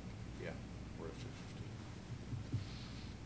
So what you're saying, at some point when our number comes up, 3 to 5 years, whatever that timeline is, we get that 14-15%. We could get that money and throw it towards the capital that we borrowed here. No, there's no guarantees that you'll ever get it, Right, but certainly could apply for it. Right. You would. right. You'd certainly apply for it. At the meeting on Friday, we talked about, because Elyria is going out and requesting it early, we're going to request to do that. Not that we're guaranteed to get it, but we'll put the same request in. So that could be $2 to $3 million that we could throw towards the capital to pay down the debt. Right. Right. And you just have to watch the budgets of the state budgets, because every year there's less and less money going to the OSFC projects. There's less and less schools being built under that program. It's really an unknown where that's gonna go. That OSFC money would apply to any one of the options that we Any choose. of them. Right. Right. That's true. I guess I can get into the dollars and cents of it. And the question was asked about this is the standalone building here, and this is the K-3 added on to the middle school, the current Sailor Way. You can see that the Sailor Way building requires 600 square feet more. That's for office space, shared office space. Standalone, the office requirements aren't as necessary. There just isn't as much room needed because you're just housing one group of principal and assistants and so on. The other repairs to the middle school are the same for both.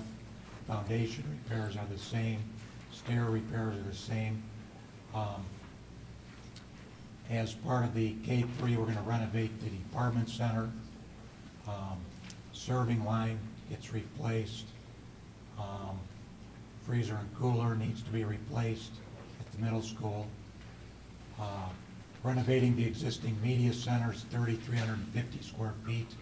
That's going to be done for shared services in the middle school. That's $335,000. Relocate the girls' softball field we talked about is $100,000. Adding the new parking lot is $132,000. Then the girls' softball field is $60,000, and the small boys' field is $35,000. So that's a total building cost of $16,033,140. On the standalone building, again, it's 600 square feet less, so that's $14,014,734. The repairs to the middle school remain the same. You don't have the renovation of the department center, so that saves $180,000. You don't have the renovation of the media center. You don't have the girls' softball field. You don't have the parking lot. You do have to demolish the existing property. Under that scenario, there's a $10,000 cost for that. There is the football field you can add in if you want. You can take it out if you want. I see no reason. I mean, does anybody here? I don't either myself, but I also want to go back. The renovation of the existing media center in Sailor Way. Why is that in there? Why does that have to be renovated? I have to talk to Phil. I mean, because the media center was this library split thing, and I don't see a comparable in the plan that is in the standalone building. It was for a department center when we brought all the staff together, common the media center or the department center? The department center, I understand, that's 180,000, but the media center, that media center, or the modern term for what we previously called the library, there was a split to kind of make it for younger kids and older kids, okay? But in the standalone building, we don't have that media center in that way. I know the answer to that. Now you sprung my memory. You need two separate areas to bring kids into. And if you can bring them in and just put them in there as it is, then there's no remodeling that has to be done. If you want to remodel it into two separate spaces, you have to create a corridor, and there's got to be an entrance out of both halves of the building. That's what that is now. So my point is it a necessity? You'd have to ask Phil. That's a question. Because the standalone building doesn't have it. It doesn't have, I didn't see the design for. That may have. Because you only have the one grade. K-3, that may be a leftover But I from. understand, but where is the space for media center in the standalone building? It's in the, because we're doing 21st century. It's right outside. It's absorbed in that area outside. The Which is what the original plan was over at Sailor Way too. So my point is, if you compare apples to apples, that isn't a necessity. You could do the exact same, the standalone building, how you're gonna do it, you could do it the exact same way in this addition attached to Sailor Way. And You it don't is. need to do that. It is, because they're both the exact same building. So this is unnecessary to modify that. If That's program, fine. It's just a programming. if programming wise you say that, you don't need it, you can cross it off. If you don't need it, then. This gets back to want and need, and if you're comparing apples to apples, It's That's- arguable, yeah. The 335,000 that's dedicated to that would make that a K-7 space, but you lost me with the corridors. I don't see where that came into play. If you're going to remodel the library, we call it the media center here, if you're going to remodel that, because you have to have two classes, a group of 25 in one half of it, and a group of 25 in the other half. I mean, it's simply programming. If you want to bring them in there and just leave. We're not doing that, though, at the K-7. We wouldn't be doing that in the K-7 library because only one class is needed for planning time at the 4-7 level.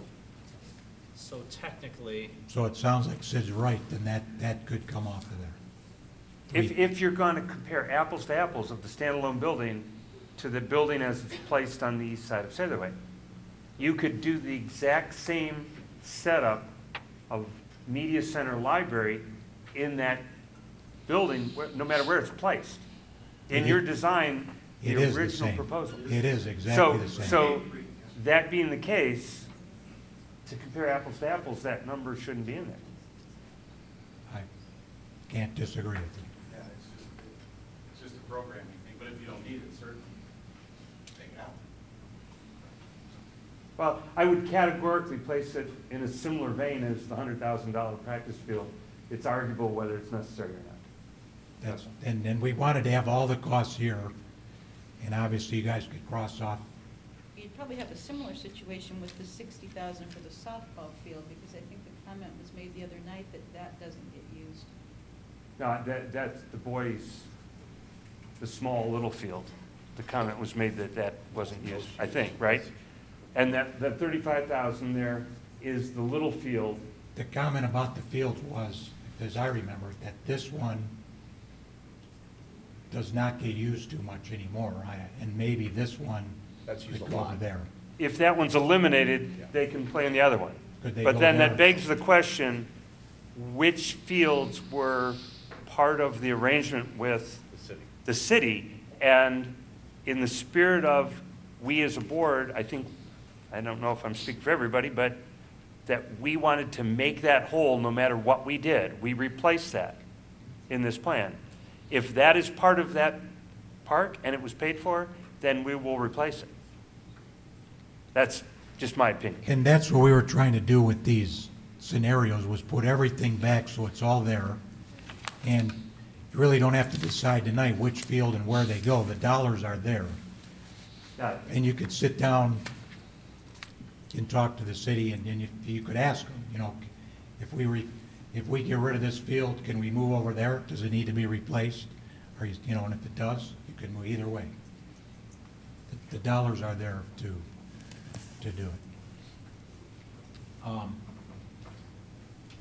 So anyways, with the ball fields and the renovation of the media center, you're at 16,033,000, 15,414,000. There was a difference of, that made this scenario $618,406 less. And that happens all the way down with, one other thing. I believe, Tim, strongly that if we're really truly comparing apples to apples, that 335,000 comes out. That's fine. That's a want, not a need. Okay, well then, make sure you add in the 30-car parking lot for the relocated softball field, which is a $1,000 spot, which is $300,000, so it offsets that. For which field? You need to put a parking lot over by the new field that you're moving north. Well, not if we make the other one the premier field. So you're not making it, you're not replacing it the way it is right now. Placing the field, but not necessarily the parking in the same close proximity. Where are you going to make the premier field? Then on the backside of the school? I think tell me, that's 'cause I what, wanna know, honestly, is I it in the think that's what floodplain, or the is it where there's no proposal parking was. lot? I think that's what the proposal was. So in the floodplain? That's in a floodplain.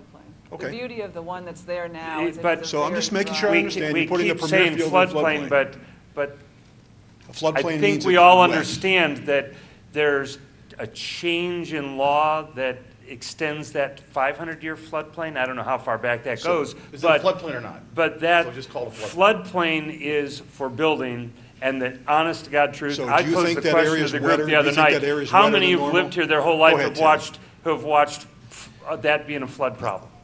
So you're going to put the premier field where there's water, where it's damp, where it doesn't drain real well. That's what I just want to make sure I understand that. I'm saying it doesn't matter. It does matter if you're the coach or you're that team. I'm saying whatever, in the end, the right choice is of across the street in some location, So if it's or across the street, I that just want to field, make sure you're accounting it for doesn't parking, matter. which is $300,000 for a 30-spot It depends parking where lot. you place it in proximity to existing Okay. parking. Okay. 30,000, right? That's what it means. 30,000, I'm sorry, 30,000. That's what it You means. need more than 30 spaces. Yeah, 300 50, spaces. 60. And maybe, I mean, I'll just throw out one possible compromise to that. If the, and I hear you, Dale, whoops, sorry about that. I'm really good, but if the ball field is moved over here, and this field could be accommodated over here, maybe this 35,000 could be used to put in a parking lot over there. You know, I mean, it might, and I think there's really, You gotta give up something. is what yeah, I mean, and truth be told, if you want to build a parking lot, there's money there to build. I mean, if you want to put in 30 parking spots over here to accommodate that field, I mean, you're not going to blow the budget. It's just going to be a matter of figuring all these things out, what's important to you guys in the community when you get there. I think what's important to the people that are, you know, of the softball fields is having a nice close proximity and having a field that's, you know, the best field of the conference, not And- be destroyed. Another, It's not just the field, it's the Sailaway Park complex You know, that the taxpayers have paid for. if parking is the big issue too, we could probably switch these two fields and put the girls' field here so that the outfield is faced this way and it'd be real close to this. Look park. how far the That was my separation- point on this, I think Dave that said that it's last open to week. figure out. And it's then still has extremely close proximity. I mean, I wouldn't say that's extremely close. But But It's okay, go ahead. Go ahead. um,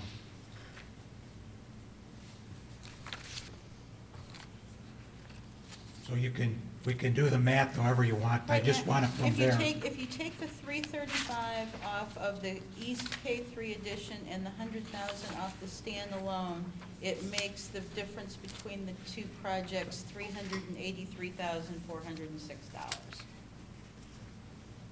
The standalone is still going to be less. by Yeah. 383,000. Plus Okay. 50.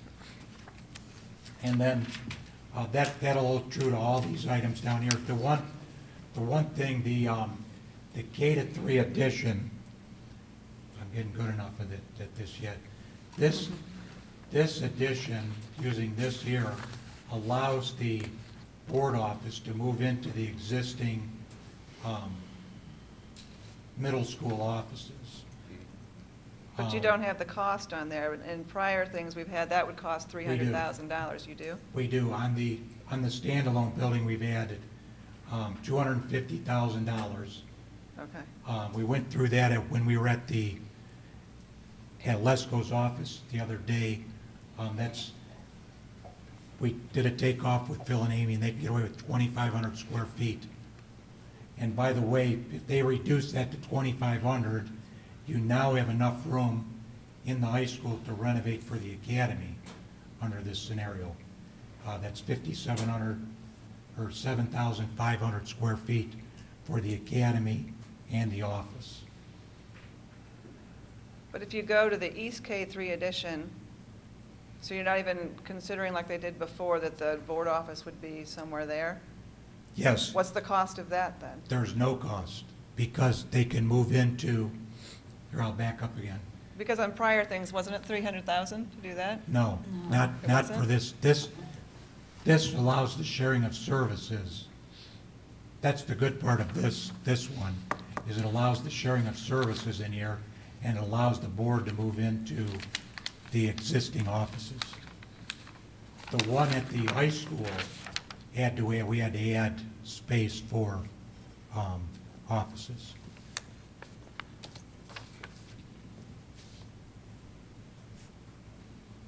I hope we had that right, Shelley. Do you see that? Yes. So that's kind of the difference, and now that's where this one will pick a little bit up on the bottom line as well, because you don't have that 250 on the K3 edition. So that's the construction part of it. I know Amy added on, and we'll turn it over to her. to do Okay. her part. Alrighty. As we've talked ongoing, we have, the way that this project was presented and to be funded was by, rather than increasing the cost to our homeowners through a property tax, through a bond issue, we were going to pay for those improvements through the leveraging the operating savings that we generated by consolidating onto the single campus approach. And so, again, to look at those comparisons as part of those costs, to look at ongoing costs for operations versus potential one-time construction and renovation costs that may exist in either one of the options that are there. One of the things that was discussed yesterday afternoon with Lesko is it could be that with the additional design work that would happen with the standalone building, if we use the annualized savings of the project and didn't open till a year later, that would be a one-time cost of $1.5 million. Now, looking at a couple of scenarios. You said at one point, no, I think we talked about yesterday at Lesko would be delayed till wintertime opening, which would be a half a year. Well, but the issue is many. This is what we're talking about, and then at soonest it would be the Christmas break. So that's a half a year.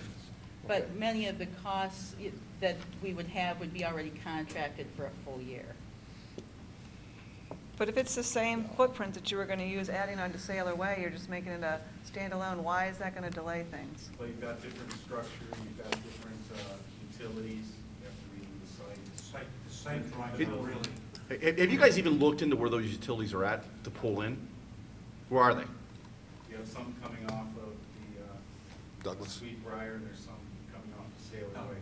I mean Douglas. Douglas and Sailor Way, they're all. So again, is that going to delay it 6 weeks or 6 months, which? 6 weeks is. It'll delay the start of the project 6 weeks, but it has the potential, because you're not gonna get the roof on, of guaranteeing you that you can't get in there until December. And I gotta be honest, that risk exists with either building. You know, it's just about. Well, the how- weather, how the everything. winter plays out. Right. Okay, so that number But we believe we could can go get either the way. project out for bids mid-July, if the standalone. And So all things considered, that could go both ways. First, it'll go first of June with the K3 and Sailor Way, it would go out July 15th. So that's a month, yeah. Okay, yeah. So that number should be in both 6 columns. weeks. Put When that the number in project both goes out for columns. bid, Right. what's the 1.5 timing in both columns. from the time it goes out for bid until the time you break ground? You have a minimum of 4 weeks for the bid process. So why the delay in the project bid, one versus the other? Because we don't have any site drawings. We have to do site drawings, utilities, the park, you know, all the roads, the bus loops. We kind of already know, because there's a house there where that electric and water's coming in. Yeah, it just has to be re-engineered and redrawn. That's what the 6 weeks would be for, re-engineering the building and redrawing. It by itself makes a lot more work, I guess. Pardon me?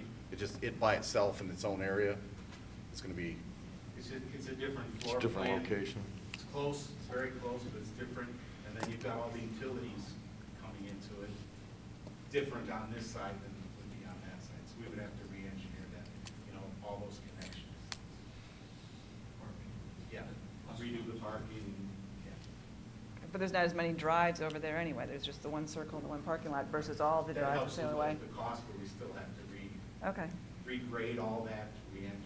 So 6 weeks, but you Redo could the- expedite it. the, Drainage, things like that. all that. We asked our guys if they could do it in 4, and they exploded and said, no way. No pressure. Daylight savings is next week, you get more time. That extra hour. Extra hour. Yeah. Yeah. you'd lose an hour, actually. Then on the annualized Yeah, but it's lighter operating and longer. costs, we went a couple of ranges. I think if you were to staff the building, the standalone building, without any changes in service from what are in the existing 3 buildings, you would be looking at about $425,000 a year in additional operating costs. So that over the life of the project would be $10.6 million. We had looked at some very, very minimal sharing comparable to what we were talking about with an addition on to the high school. When that was talked about, that was about $265,000 a year in additional cost. So that would be $6.6 million there. That So would be 265, and what was the other number you said? 425. 424 is right there at the bottom. 487. Okay, I'm 887, sorry. I'm Right. sorry. So those are You're some, right there. those are,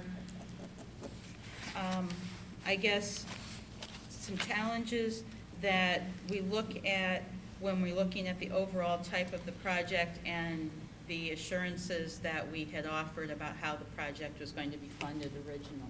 I have never seen a 424 number until tonight. How did that ever get introduced today? Because we've never, ever talked about a standalone building before. And when you come into a situation of a standalone building, Every figure you showed us was based upon the standalone. no, I never showed you a standalone building. They were all. This is a fiasco. It really no, is. no. These numbers you've been presenting, I don't know where this is going, but this is absolutely a joke.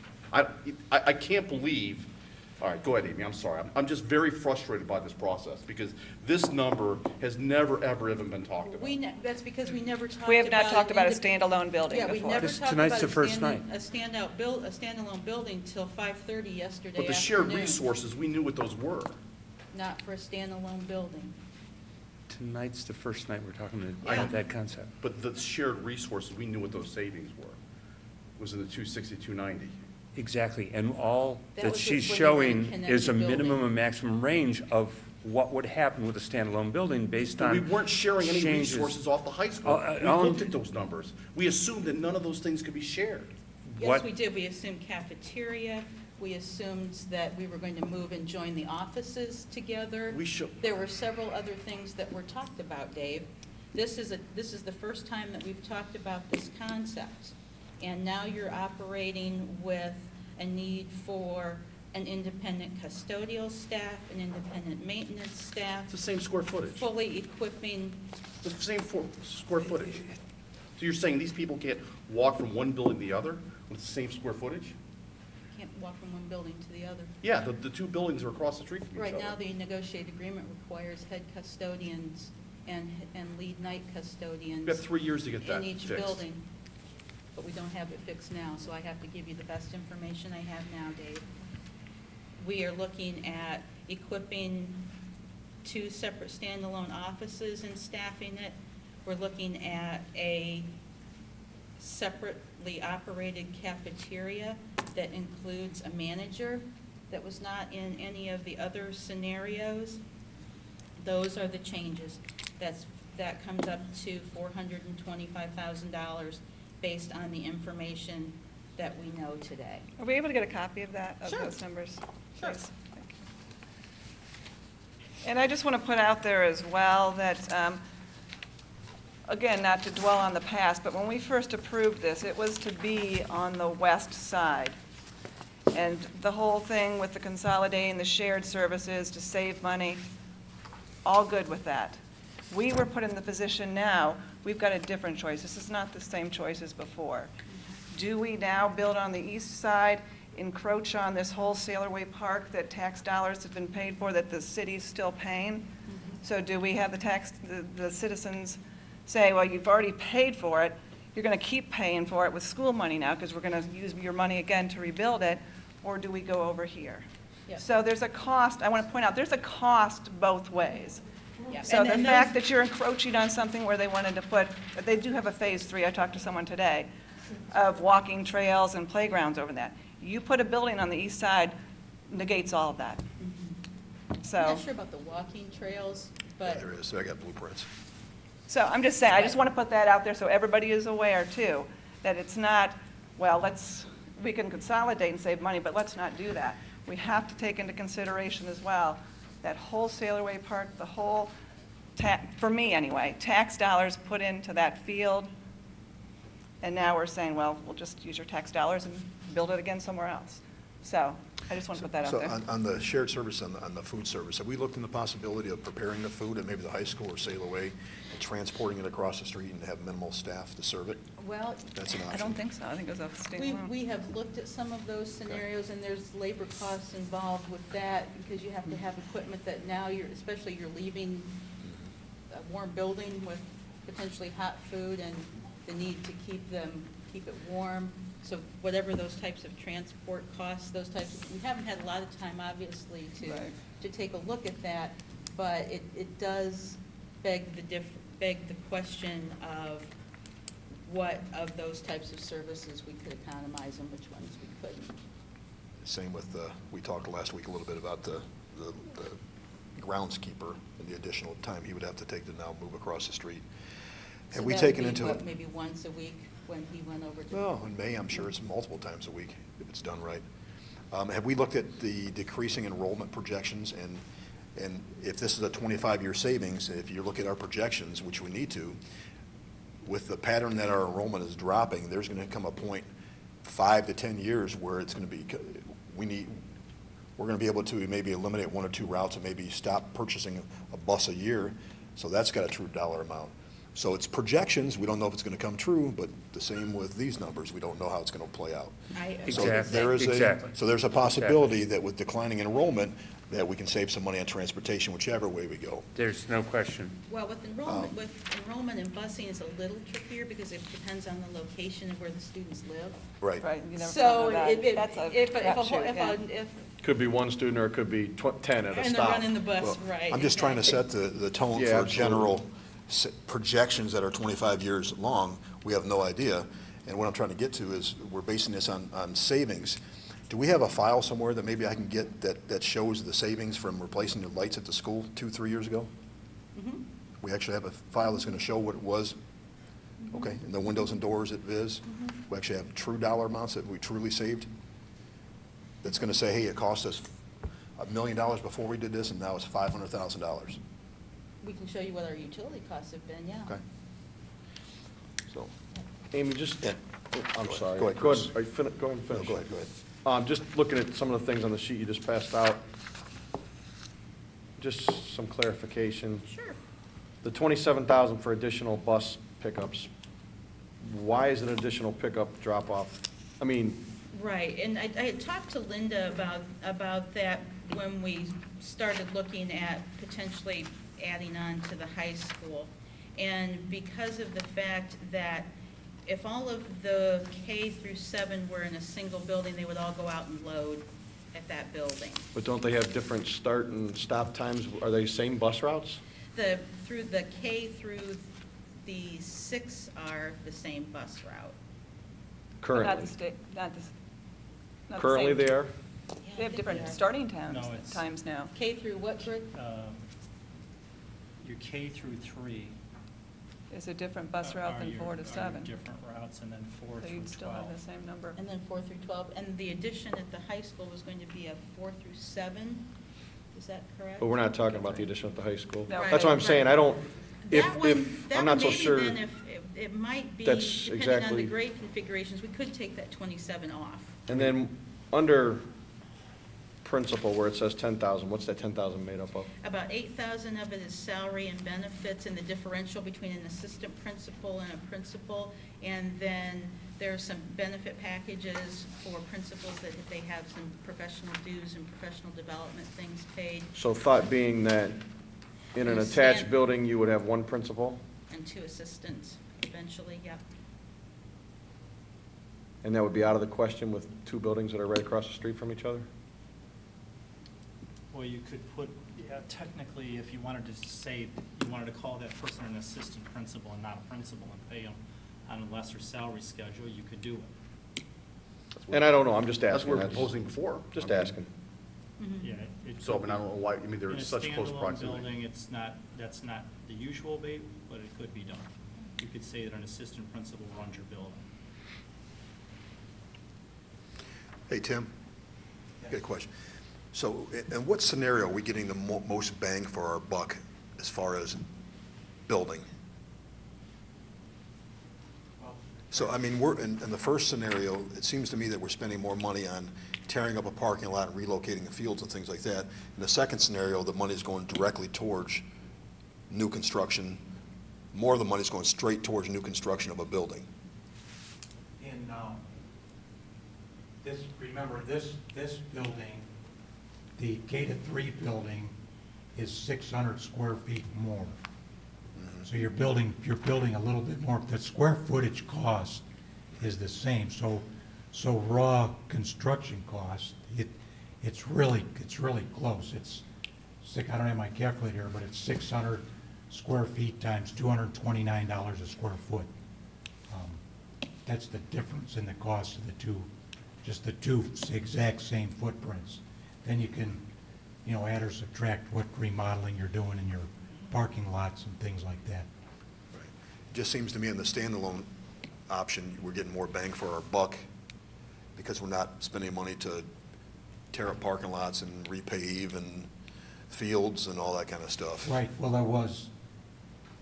the standalone was, in this scenario that I had here, was 618,000, and you did the math for me real quick, Amy, when we subtracted those other things, it sounded like it came up 383,406. So it's almost $400,000 less, this whole thing, when you add, boy, everything up together that you wanted to do.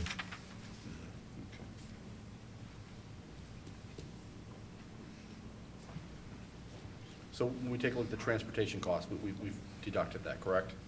Potentially, yeah. Potentially. And the other question I had was, this says the 424 would be like if nothing changed staffing-wise or whatever. On the spreadsheet that shows a potential minimum of 265, what type of thoughts did you have that might bring it down to that? That would be putting an assistant principal in, the difference also significantly is the cafeteria. So if we could figure out something to configure with, you would still have to have a person even there to run your cash registers and run kids through the line. So that's, you're probably talking 2 people to get that done as well, even if you don't have food prep there. So the difference between those are 70,000 and 25,000. The office there's another $8,000 on the office because I went through this afternoon and had them figure out what the leases were on some of the equipment that are in the offices, such as postage meters and those kind of equipment costs that we would need to replace in a standalone building. Principal maintenance, the maintenance person is $49,903.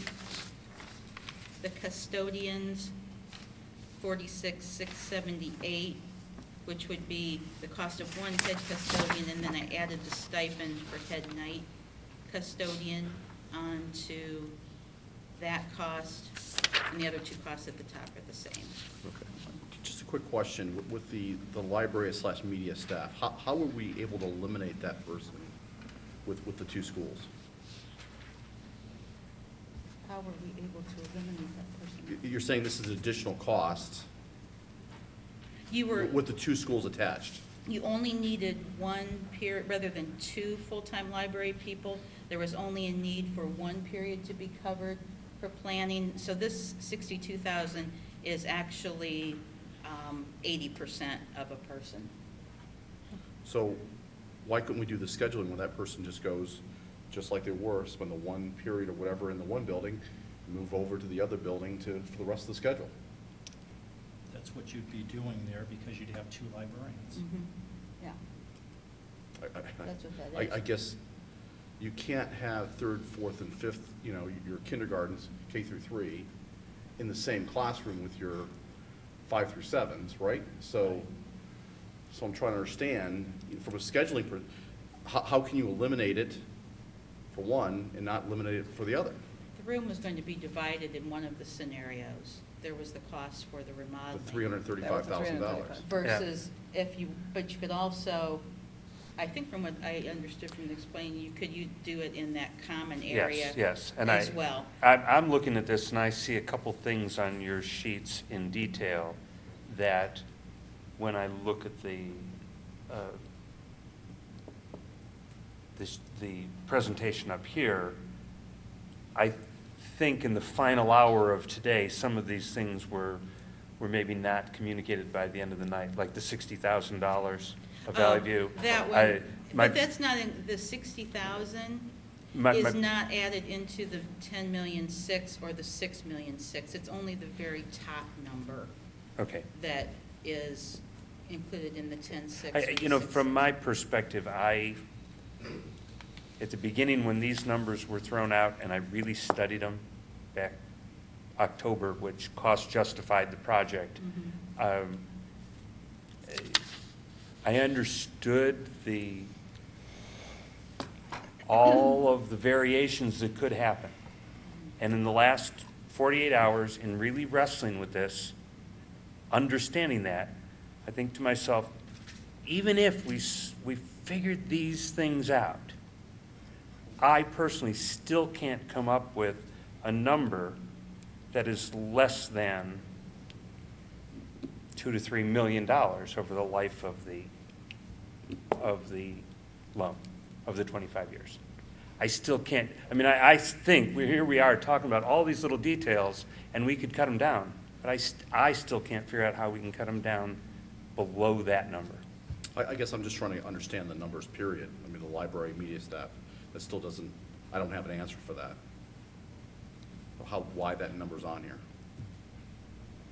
I thought Phil just explained that. Please explain it to me again. All right, so right now, you presently have 3 library media people. Okay. 1 in each building. Okay. And if you're going to do a standalone building, okay, you're going to need to have a librarian over at the K-3 building, Okay. correct? So you're able to, when you go to the one library, you're able to now divide that one person now between those two schools. So all I'm saying is, how is it you can't still do that from a scheduling perspective between the two schools? You're still doing it. So Because it the just- one- I don't, the one Dave, building- what I heard is him say, well, maybe that's a possibility, but it's very non-traditional. So in other words, yes, maybe that can be cut out. So when I was running these numbers myself, I was kind of thinking the same way. I was trying to think, how could you get it down? But my point is, we can struggle to understand those details.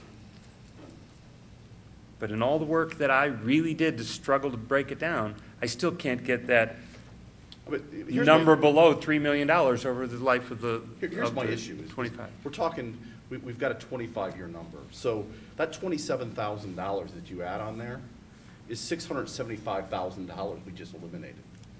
You know, you go to $62,000, these are huge numbers. You multiply that times 25.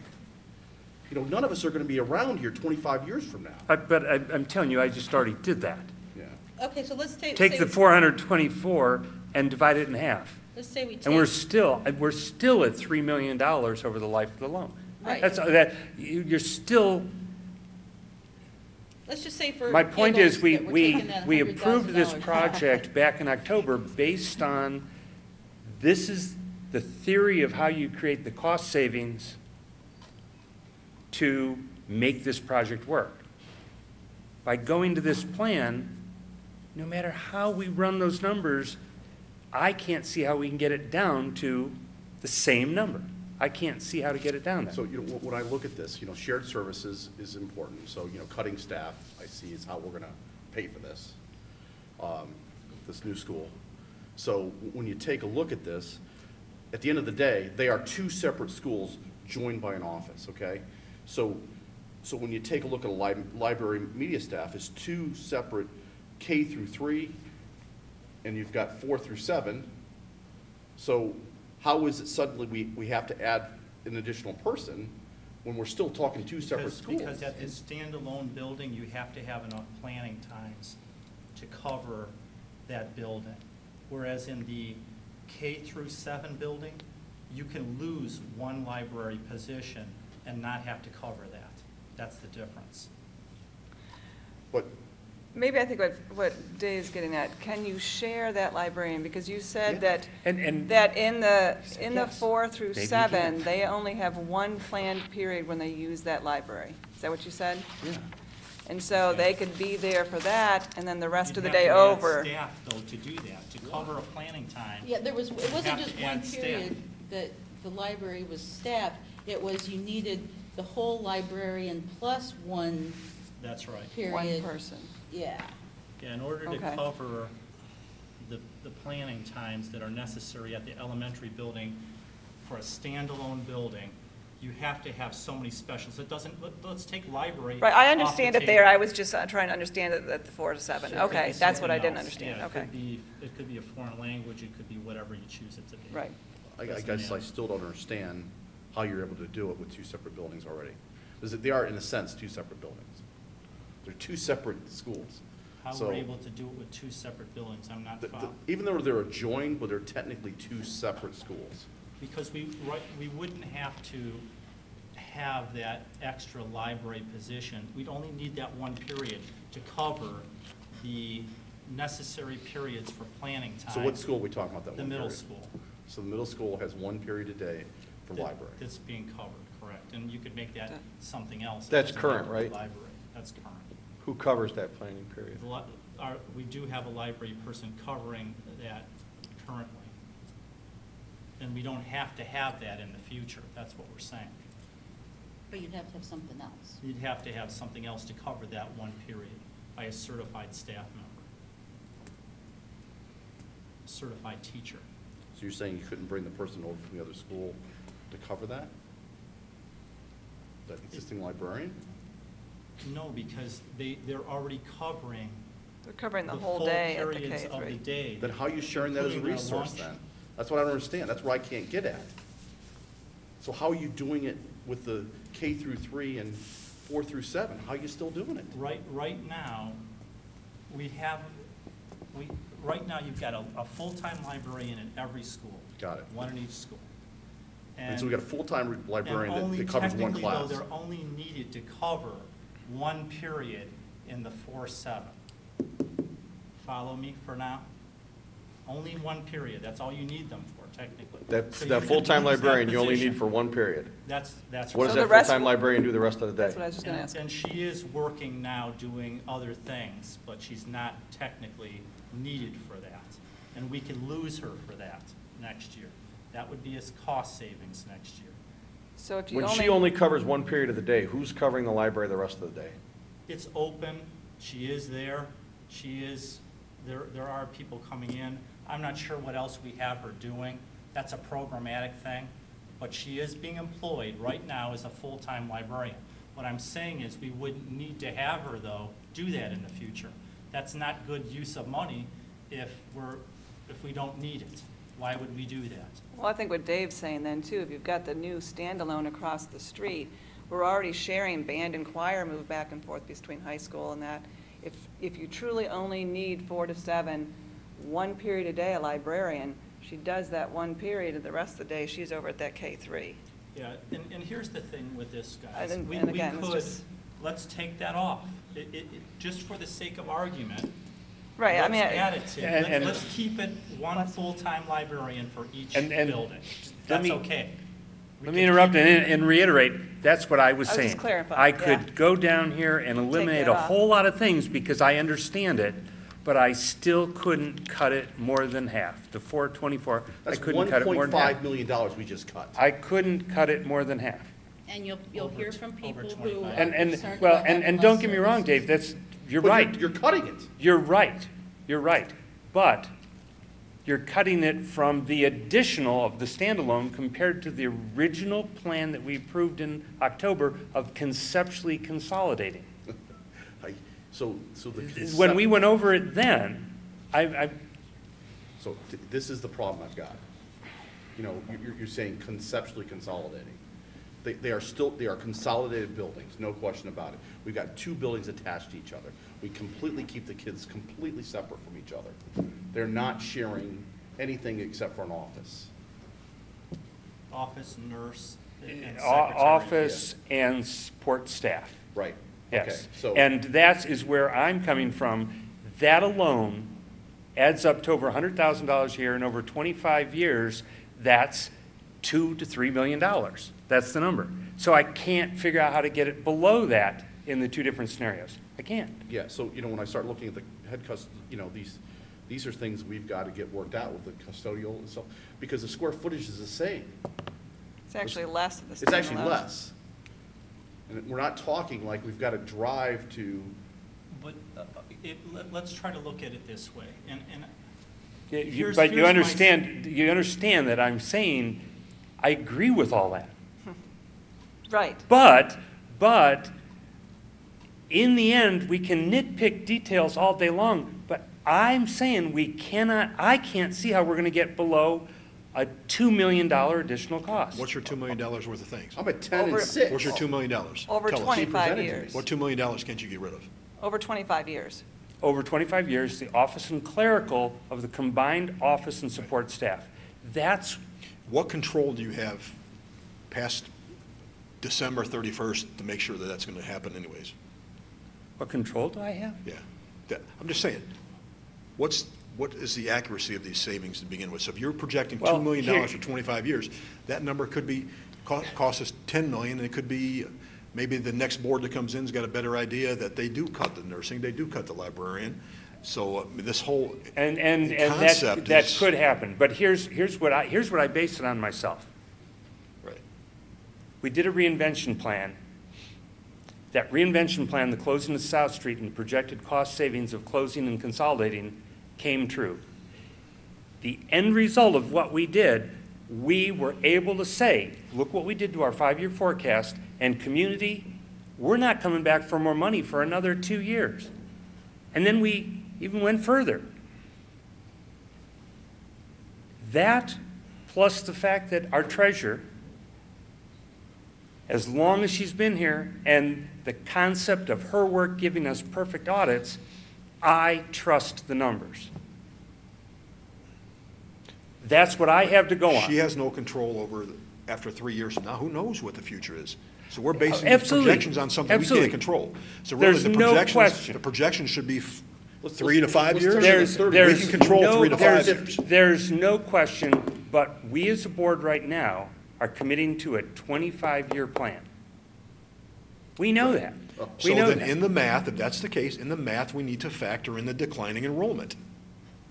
If you're gonna use projection over 25 years, factor in the declining enrollment. They did in the design of the building. They did design But this we building didn't in the based on services. projected numbers. They did. So we're factoring it in here, but we're not factoring it in here. To the best of the ability, they factored it all in. All right, Sid. I mean, the problem I've got is I'm having a conversation about each one of these. We're eliminating stuff. So, as I'm looking at this, we're at 675, eliminated 1.55, one eliminated, so that's over $2 million right there, and we haven't even gone on to the third item.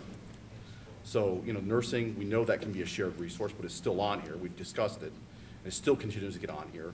I don't understand this. It just doesn't make sense to me why these numbers keep building up. Let's add another 1.5. Let's do 50 years to these numbers. This is ridiculous. I'm embarrassed for the public that have looking at us having to deal with these numbers. Dave, please don't make those statements about my credibility, because that's not fair.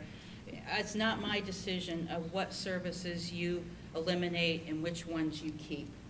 And It's a bad situation we're in. Dave, these were the numbers. These were the numbers back in October. But we've talked You about were some of these on the numbers. board. You were here. For you, at this hour, to not understand them, I don't understand that. I don't understand Our that. circumstances have completely changed with what we're doing. Yes, but the numbers of savings of a consolidated building have not. Have not. But all I'm saying is, I understand we've gone to one campus. There's still technically, I'm conceding some clerical and office space. We're not looking completely at this. We're just talking about a building that is 100 yards away. Why can't we share some of these? We were looking at sharing that. And I heard Mr. Pempin, I heard Mrs. Hendricks say, yes, there's a possibility some of this could be shared. But they're still on here. Because that's your But that's decision, because that's not my you decision. pointed it out tonight. But we've pointed And it out I- before. and- Let's take the nurse. Let's just go, let's go down to that one. Can you say that in a standalone building, that you could remove that nurse?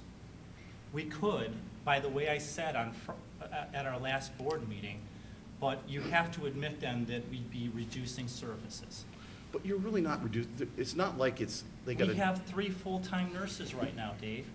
But And if you I cut it understand, down to 2. If you go to one then you building, got- then if you go to 2 buildings attached into a central area, you're cutting down services. You're going to one nurse for those 2 buildings. Definitely, but that was, it was able to do it in a way that you were combining the buildings together. I understand that. But all I'm saying is, if some Yeah. kid gets sick, they just walk across the street, or it's not like it's that far. I understand. That's where I'm going with this, and. But wait a minute, Go ahead. when you're still going in each individual building and having to add a nurse, I understand what you're saying. And it's just all the custodians, when I look at these numbers, that's my frustration. Amy, I've got great respect for you, and so don't take it, I'm just frustrated because I'm looking, this is the same square footage, 2 buildings are right next door to each other, they're not quite attached where you can walk through a hallway, but at the end of the day, I understand we're gonna have, some additional administration staff, I get that, but, $46,000 and maintenance people, another $50,000. I mean, these numbers over 25 years are huge numbers. Here's the question, though. If you do what Sid said and cut this down by 2/3, do that. And then can we make up that cost, assuming that these are 2/3 overinflated? And I'm not being disrespectful to say that No, we're overinflating. no, what I'm saying is, I'm giving the information to this, as the staffing that we're using now, so, because making those programming choices about, because people will expect that things are going to continue as they are in various levels of staffing. It doesn't mean they have to, but that's not my You know, choice. We could look at, Dale is right, definitely we could look down the line, or even right now, to try to reduce in other areas. But no matter what way you slice and dice this right now, a standalone building has to cost more in operating costs than by putting those two together. And we demonstrated that even if you wanted to make your figures ultra conservative and reduce it by 66%. Okay, so let's agree on that it's going to cost a little bit more in the scheme of things. 1%? That's about right. 1%? 200,000? Or a year? That's fine. Okay. Well, So I- are all of our I- decisions, I'm just saying, hold on, are all of our decisions based solely on money, or is it based on what the right thing to do is? We're talking on the 1%. right thing. I agree with There- you. We're there's- talking 1%, Sid, of the entire project per year. Are we basing that decision, making our decision based on money, or what the right thing to do is? So if you're They're not looking- mutually exclusive.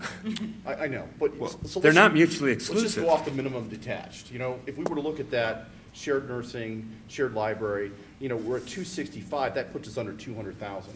So when you're under 200,000, now you're, you know, and that's not including the transportation, which we've already kind of conceded.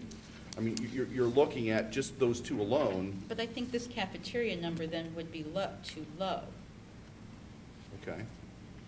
So you'd still be looking at more like the 70,000, 60 to 70,000. I can't understand why we can't have a manager that goes over both cafeterias. If we can negotiate that. Yeah. A lot of that's debatable. I mean. Understood. And I Or a head think, supervisor or I think we're all at a something. point right now where we recognize that there is some ambient level of ongoing operating costs if we go with a standalone building. Right, no question. And I'm not, I don't So, wanna.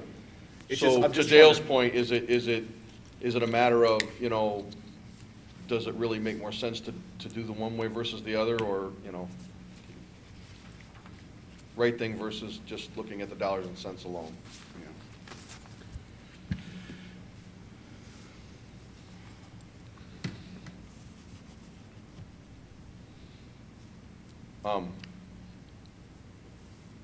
So, Can I suggest that we may have beaten this horse to death and we go to public participation? agreed. And then maybe come back to this, because, I mean, we're not trying to rush to a decision, but the reality is, the more we put this off, it's $40,000 a year in interest, or the possibility. $40,000 a month. A month, I'm sorry, $40,000 a month. No, it's $40,000 a year, so by 12, that'd be about $3,800 a month. Oh, okay. You know, quite frankly, that's an important point at this Yeah. point. I feel bad for you, because in the world of public media, a newspaper publication quoted you as saying that, and we all knew the number was wrong.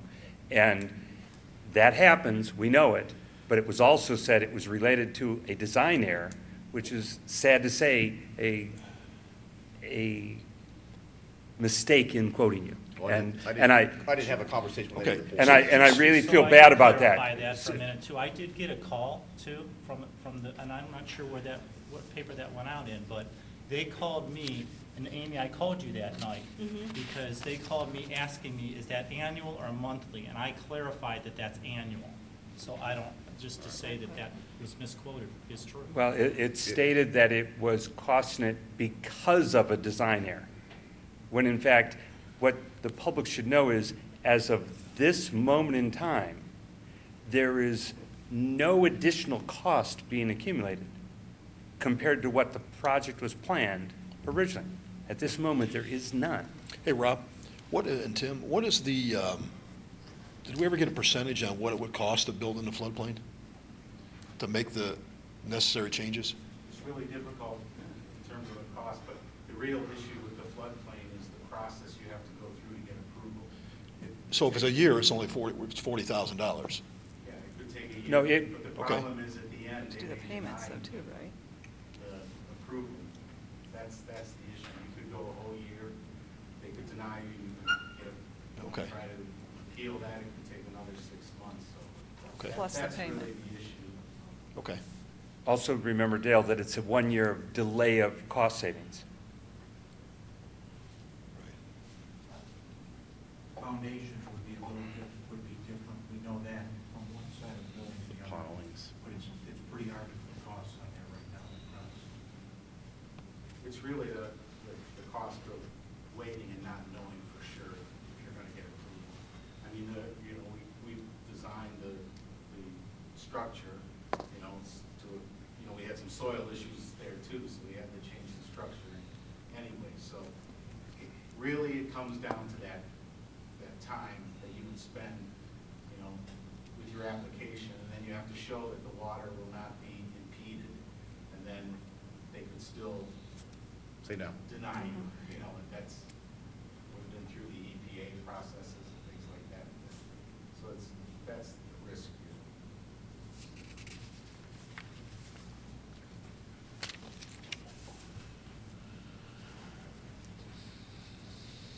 Okay, so we can come back to this, but Open it up to. public participation?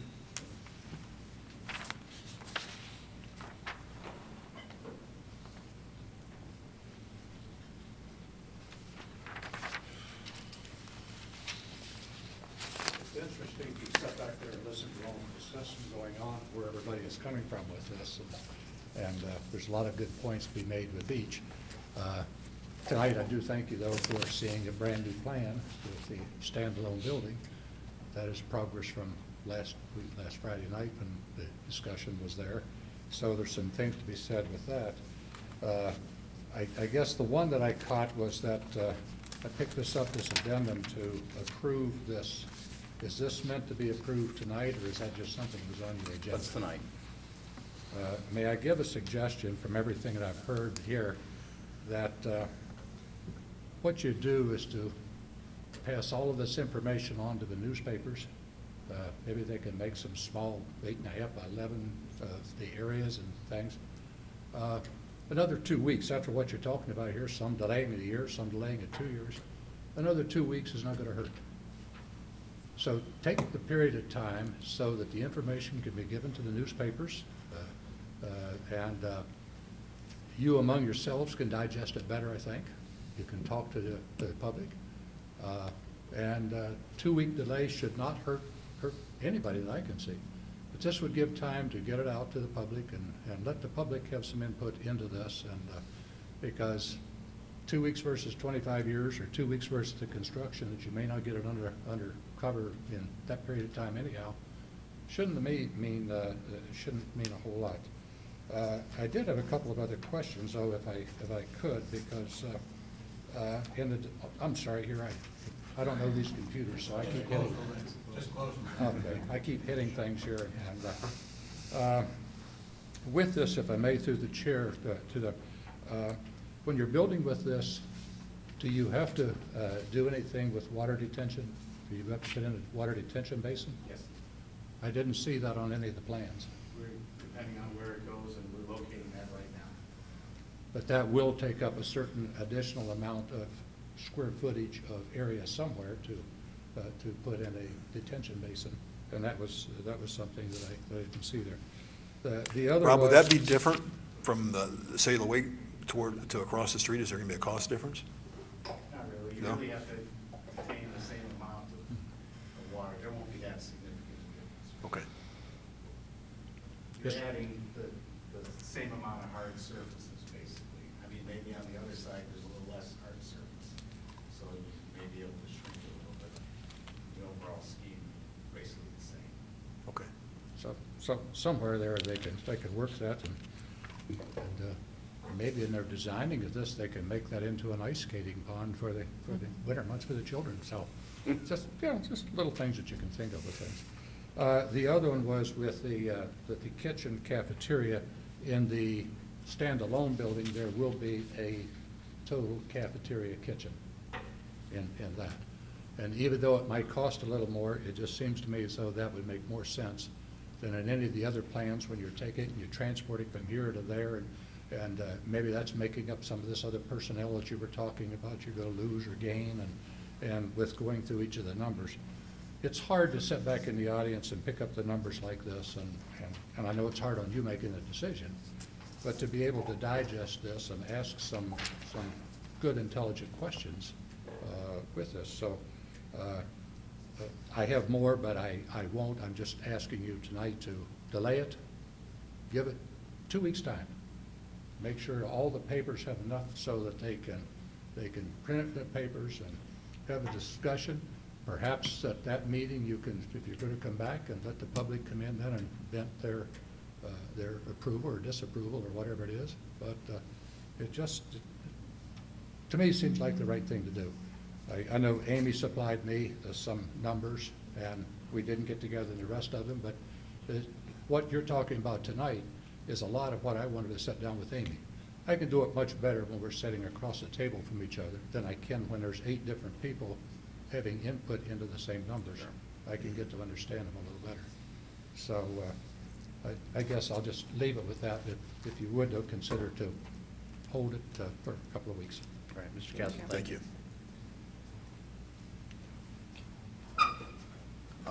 Did you want to respond? Yeah, could I respond first, Mr. Smith? I just want to comment. No, he just wants to comment. What you said. I think that's good level-headed thinking, because we're all under a tremendous amount of pressure here to try to get this done. And this new K-3 standalone option just became available. It just became available. It wasn't mentioned before. And when I was working on all these figures with Amy, I wrote you an email on late Saturday night, giving you a recommendation at that time based on the information that I had. But what we're looking at right now is, can we continue to whittle and think about ways to save cost? If you're looking at just from a pure standalone standpoint, that building is much more attractive, without a doubt, by itself. You don't have to move ball fields, and transportation is, without a doubt, easier. But I don't know, it's just a matter of trying to go back and look at numbers again, because we looked at numbers once quickly on Friday with a couple board members, and we were able to work costs down. It's just a time frame that we're dealing with. Rob, what's the 2 weeks going to do?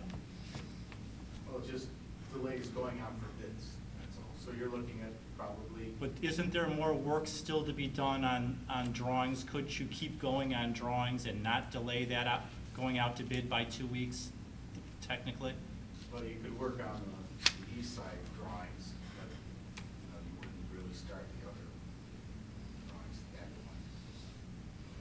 So it will delay it going out to bid by 2 Yeah, weeks. it'll delay it a The couple problem is weeks. you don't want to keep building on working on the K-3 at Sailor Way. That's not going to happen. I mean, and you just don't know, so you don't want to keep developing that plan. And I won't be able to participate in the vote in 2 weeks, so I'll be gone, so the special The meeting, one thing I I'll want be to here. throw, Make it next week. if you'll let me, the standalone building was considered in the very beginning of this process, but it was eliminated Because of costs, right. Right. Yeah. And so Yeah. let's- If from a pure numbers standpoint, no Right. matter what way you Right. slice it and dice it, it's coming out to be more money. So if the Right. board is asking me to give a recommendation based on pure numbers, I said that in my email. That's what it came down to. And I gave other reasons besides numbers, though, too.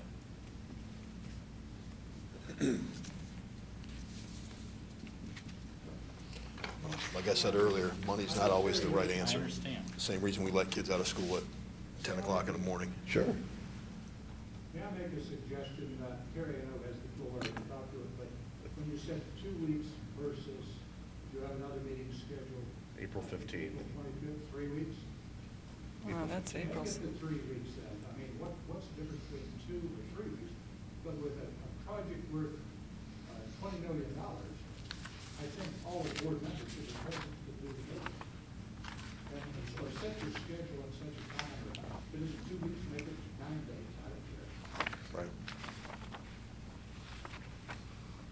I'm sorry, Terry. Okay, I found out last week that some people didn't know me, so I'm Terry Smith, retired teacher, father of 3 graduates of this school system, and a taxpayer, and really interested in this district and the kids. First of all, Mr. President, in spite of your frustration, I understand it. I've been attending school board meetings for 50 years, except when I had a retirement job that precluded it. The discussion is fantastic. I've never heard such spirited, open discussion in all those years. It's usually, I move, I second, 1, 2, 3, 4, 5. And this is terrific, even though faces are getting red. And I understand. I love Amy that. Hendricks, so don't get wrong. And So I apologize. Maybe some feet got stepped on. I've had mine stepped on a lot, and I've stepped on all yours, probably. I have a couple things I'd like to allude to.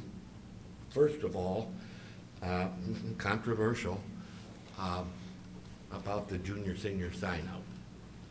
I am 100% with Mr. Dawson, and I'll try to keep this real short. When I was in school, we had double lunch hour, and it was open. Kids tried to maneuver so they had double. And we didn't have a parking lot, but the kids went to their cars, and they zoomed around the school, and they zoomed around town. My dad was a police officer, and he pulled his hair out. So when they built the new building, they closed the lunch hour. Problem solved. The year before I came here, there was an open lunch hour because there was no cafeteria in the high school, and they had to go over South Street. I heard the same thing. Oh, they're coming downtown, they're running out to the drive-in, they're doing this and that, and doing this and that. And the community insisted that it be closed. And in those days, we started with the kids at 8:25, and they were released at 4 o'clock. It was a huge, long day. We had them doing something all the time, and I think you can find that. I don't want these kids out. We tried at one time on exams to let the seniors come and go. The second day in the afternoon, I was in my testing place. Student came in and passed out over a desk. He was drunk as a skunk. Kids haven't changed. Well, yes, it was 3-2 beer then. But I just don't want them out. And those numbers I heard. Now, solution possibly. I talked to some teachers Friday, and one thing I heard was more electives. One that I want to go back and teach, military history, as an elective. And industrial arts and home economics could be put in there as electives, which I'm never going to shut up on. So I think that's a thing you could consider. But keep those kids in there. I've related what happened with senior early release. We won the band. We went from 225 and kept going down. We have a little over 100 now. I don't know if that's an issue, but when we put the band after school, they'd get out ninth period, but they wouldn't leave the building. So they were running around and hide, because there's some places to hide in that building. And I just don't think release is the answer. Now, the facilities, I am in 100% in favor of this freestanding building. Problems with additions.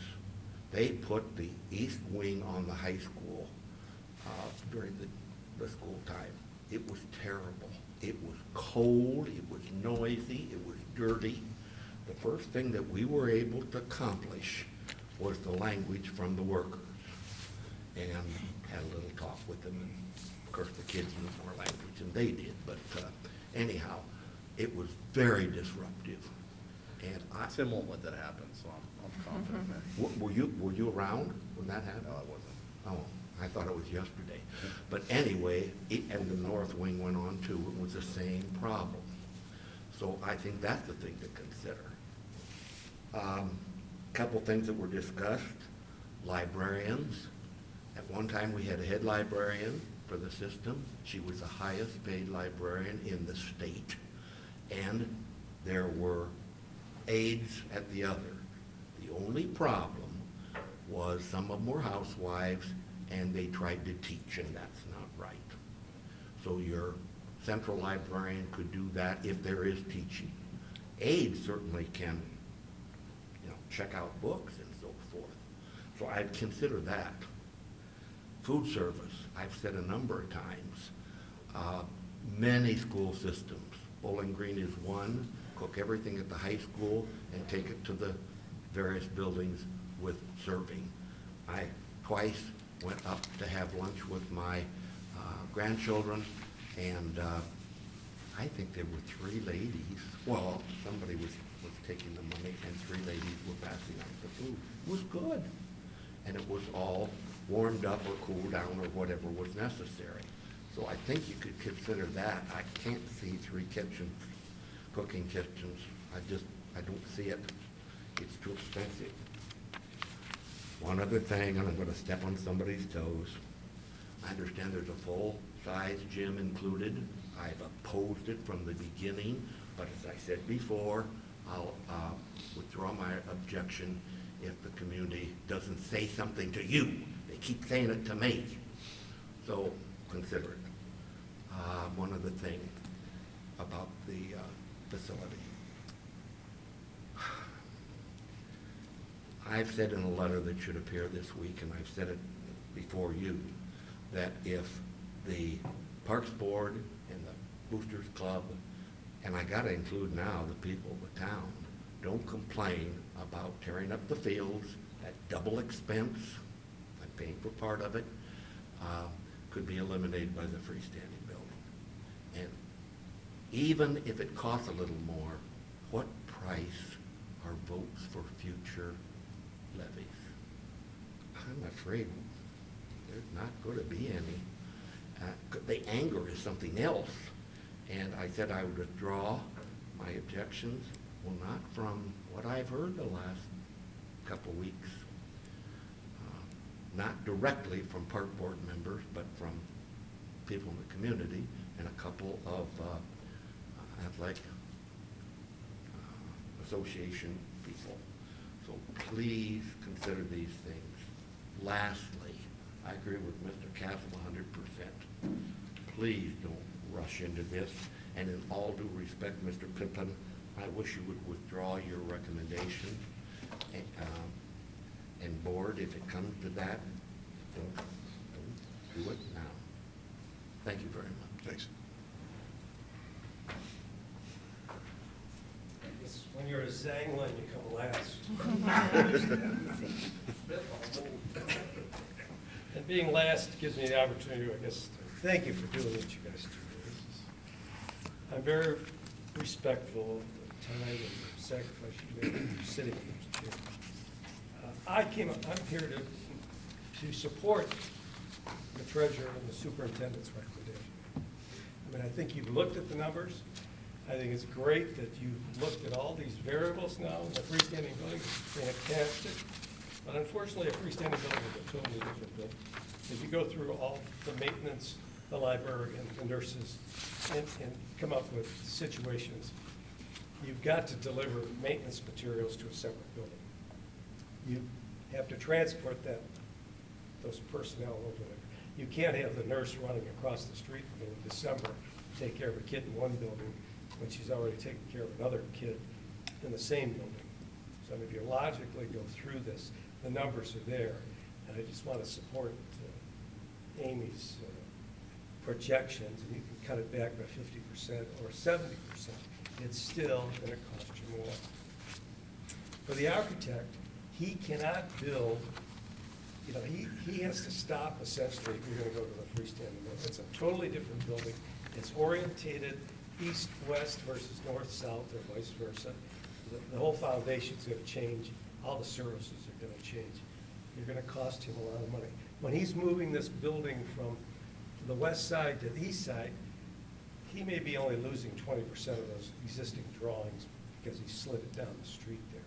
Most of the same drawings, I assume, are still available and haven't changed that much. Finally, with that, you know, sitting back there, you watch an organization. I used to teach organizational behavior, so it's interesting to see what you're going through here. Organizations, especially older organizations, focus on what they do. And what you do is educate children. You're obviously not forgetting that. You also focus on how to do it. You build buildings, you hire staff, you plan, you process, you administrate. What organizations frequently do is forget the why they do it. And I just want to give you a 10-second reminder of why you do this, and especially why we went from a $33 million projection that got turned down by the voters and found a way to revise it and come up with a $20 or $21 million deal still to get you the answer to the why, to raise the bar here in this town, to raise the educational level, to prepare these kids to compete internationally, to provide a $20 million times 2.5, which would be about $55 million economic impact to your community in construction and labor, and to bring these kids up and prepare them for the next level of education. That's why you're doing this. 1 week, 2 weeks, 3 weeks. Follow the recommendation of the people you hired. You're paying them substantial monies for the recommendation. Let's put it on the table and get it done. Thank you.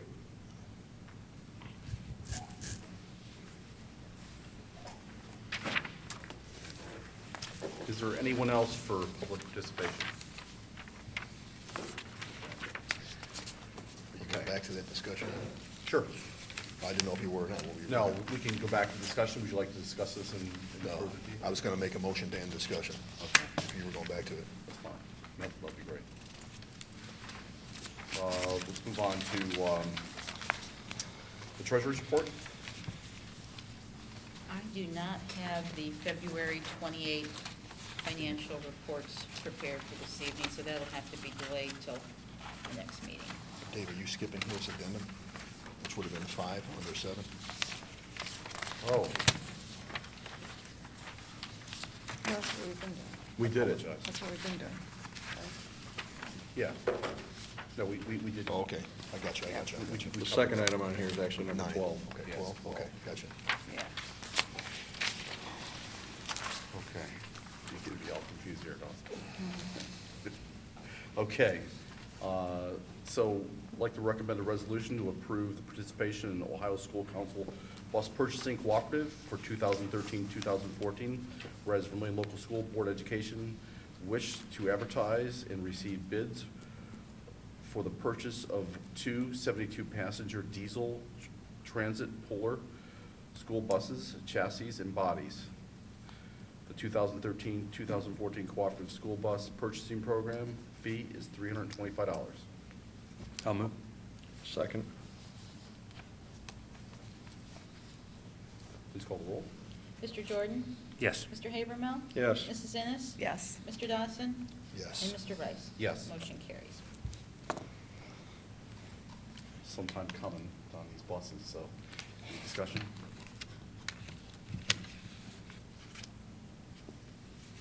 Okay.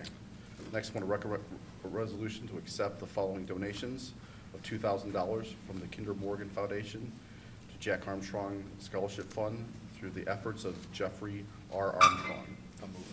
I'll second.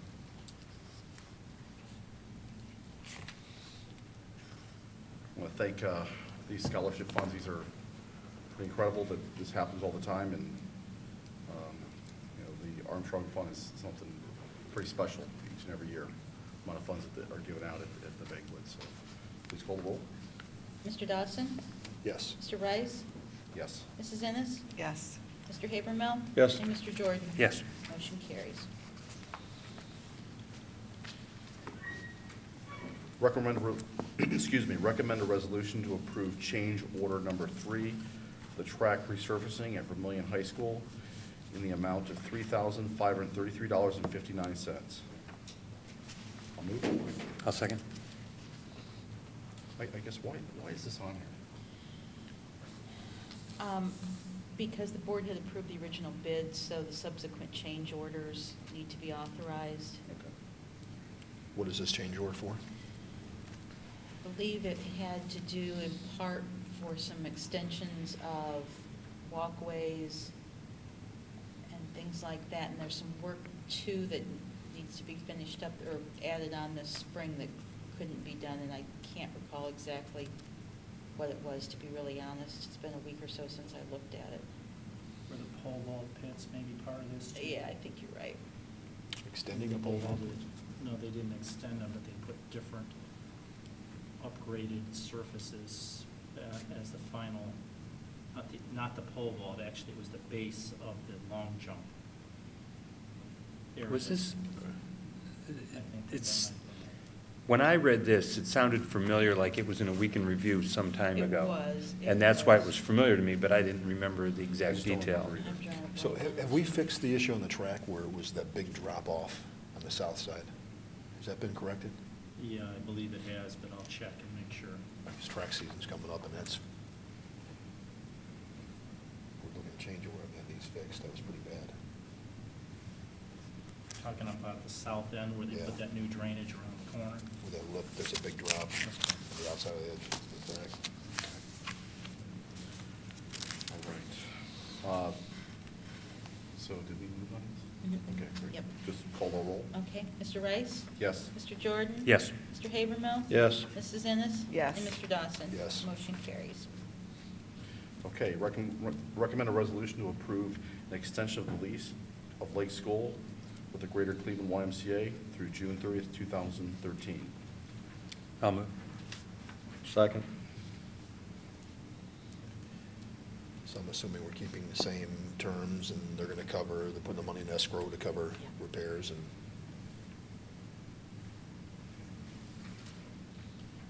Please call the roll. Mr. Jordan? Yes. Mr. Habermill? Yes. Mr. Rice? Yes. Mr. Dawson? Yes. And Mrs. Ennis? Yes. Motion carries. Okay, moving on to the consent agenda. Was there any concerns? We have, or- Skipped one there, Dave. Bob, I'm sorry, Superintendent's I report. apologize. What did I miss here? Oh. Yeah, I saw that. Superintendent's report, right at the bottom. For the sake of time tonight, I'm not going to spend a whole lot on this because I emailed you out the information about supplementals. And we were asking about participation levels in those activities. By giving you the information, I wanted you to look at what the participation level was and assure you that we're looking at those, monitoring those, and then having to make decisions in the future based on what we're seeing. So obviously, the high school is way low, the middle school is more effective, and the purpose is so that, as you know, we were trying to give more activity opportunities for kids for our substance abuse program, and we're still looking at different options, and the purpose was, though, tonight to just quickly review that and bring it to everyone's attention and let everyone know what we're doing with that. Any questions on? Well, I'm embarrassed to say that even though we are a Apple district, when this email came to me, it was in a Apple spreadsheet format that I couldn't open on my Microsoft PC. So if you could pass it I guess I didn't on. notice, because I've got that app on Yeah, my Mac. my point is, I saw the email, but I didn't get a chance to review those numbers, I'll but. resend it. Yeah, I couldn't open it either. But I think just for clarification, this was brought up because of an analysis of additional supplementals that we added, all part of our drug task force recommendation that we had to come up with ways to give after school or additional activities for kids, and maybe especially touch kids who aren't already in sports. Is that correct? That was I mean, that's the root That was- of the analysis, That's to right. see if it's working or how the numbers are going. Right. And so far, the numbers bear out that the middle school is working admirably well, but the high school is not, so we'll have to. I was unable to reassess. come to the last drug task force meeting, and have been inconsistent in being able to make those. Has the drug task force engaged in conversation of ideas of what things would work better, and this very thing? We'll put it on the agenda next time, but it wasn't on the last. If you would. That's an engaged group that will have great detailed conversation about it.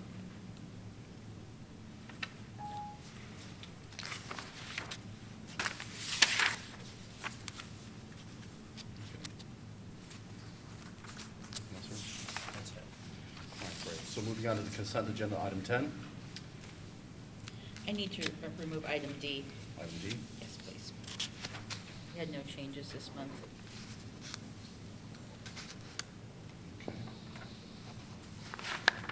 Is there anything on here that? Well, I just have a question for Al. For special projects, We have to- you have to remove it you have to- first? Okay. You Al. can ask questions once it's moved. Okay. You don't have to remove it if you just want to ask questions. I just want to ask a question, I mean, clarify. and Okay. procedurally, the proper thing is to remove it, to have discussion about it. I mean, in the It's just concept of a just a consent question agenda. to clarify, so remove it and then? Yeah, Okay. technically, and then we Okay. haven't always abided by that, but Okay. technically, that's proper procedure on a consent Question, agenda. So we can move on here. Go ahead. Special projects, what are special projects? It's an hourly rate that's established for teachers that maybe do some sort of a tutoring or some other activity that's over and above, but it's like a very limited time, so it's not necessarily a supplemental. Maybe it's a pilot year Okay. for something that they're trying and want to see how it works, and that's Okay. how those people are compensated. They submit timesheets. Okay. It's a lower hourly rate, obviously, and we try to encourage the use of that Versus? rate versus their daily rate. Okay. That's it. Good. Okay. I'll move. Second.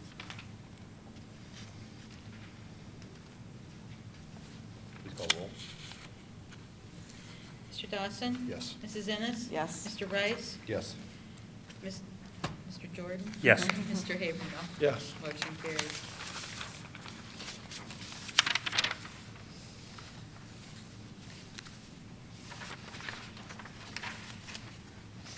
Okay, item M. Nope, That's part of the consent agenda. consent. Okay. It's just weird how it's, Put on the page yeah, there, it should have yeah. been down, that's okay, that's fine. Okay, gotcha. I just threw me because you've got it at the bottom of this page. You know, Yes, I understand. so, all right.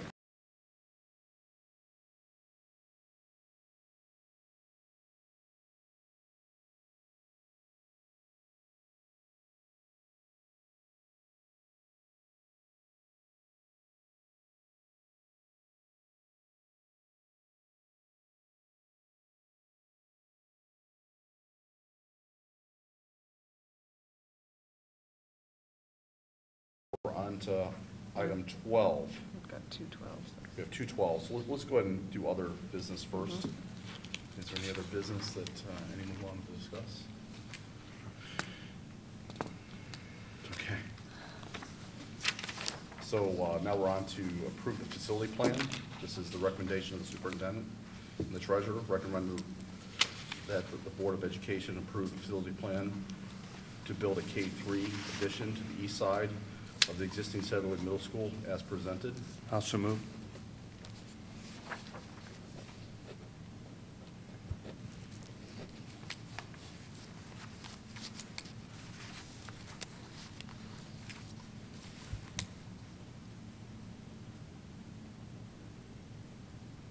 Dave, you don't have a second? Okay, no second?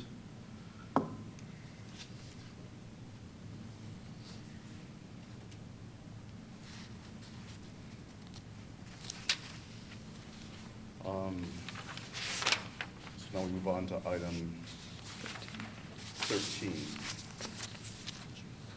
Put an executive session. Yeah, it's at the end of it. We do. It's 14. Okay, Date and locations of upcoming board meetings located here at the Administration Building in Beachview. We have a special meeting on Monday, March 25th, in which I will not be present at. Let's change that, make sure that we're all here. I don't know It's that we a can. special meeting, right? You are on vacation the next 2 weeks, right? Are you? I cannot in the next 2 weeks. I can, any day that week of March 25th, I can. What do you? What's your the whole schedule, week? Dave? Are you out of town the whole week? It's my wife's spring break. I just fly down to Florida for I get back on Thursday. I mean, I could do Friday, but Friday's a, 29th?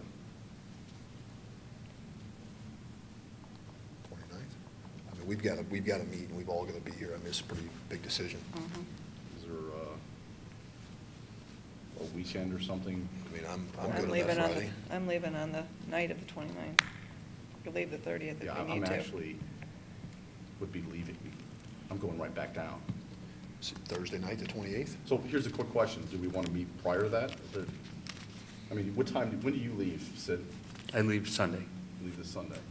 Today's Tuesday. Would you like to meet again this week? Is there anything that we could do? Is there any additional discussions or anything that on Friday or Saturday this week to try and, is there anything that's going to help change our mind, or would you like to make a resolution to move in the other direction? And that's the other part, too. I mean, if you know. I think we need to sit on this at least a couple days. I mean, When do you return from vacation? The day before, the 25th and the 24th. the 23rd? He doesn't get back till the 24th. Oh, 24th, I'm sorry. It's a Sunday. We don't want to do Sunday. No. Can you fly out on the 25th? Do you want to meet this Friday? I mean, later this week? Friday or Saturday? Or we could do it Saturday? You know, that way, if there's anything they need to pull together, we could do a Saturday morning meeting or something. I can't Saturday morning. Well, if it's Saturday I sometime. can do like 1 o'clock. No?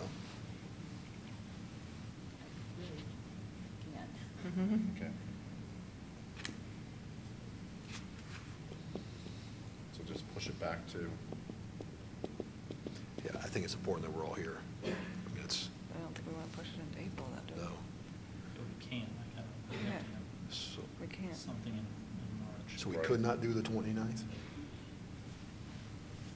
Is there a reason we couldn't do Friday the 29th? I could do that. I cannot. He can't. Shelley, you said you couldn't either on Yeah. Friday the I can't. 29th. Well, I could leave Thursday, Saturday. Saturday instead. I mean, if everybody else can, I could delay. That it. is Good Friday.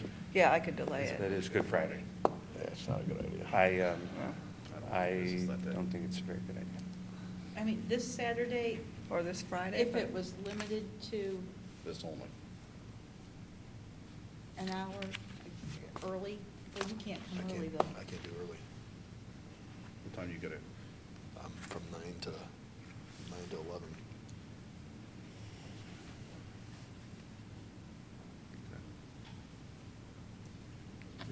Is it like noon? 12:30? I could do 12:30. Be in an hour. Okay. I honestly don't see it being more than an hour. I don't, this is Really? the only topic. Yeah, how long do we spend on that tonight? Let's do Saturday at 12:30. Make that work. I can make that. Make it for everybody. 12:30 Saturday? Yeah. 12:30 Saturday. Is that- Saturday, 12:30.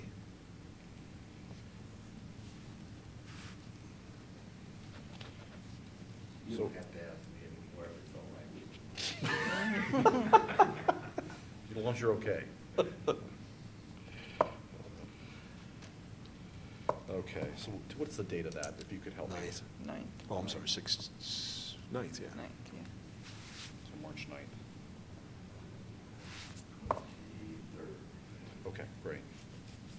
So adding to this list, at this point, this list is going to be our list. You know, we'll still keep the 25th meeting to take care of his issue. I won't be here, so you'll have to chair that meeting.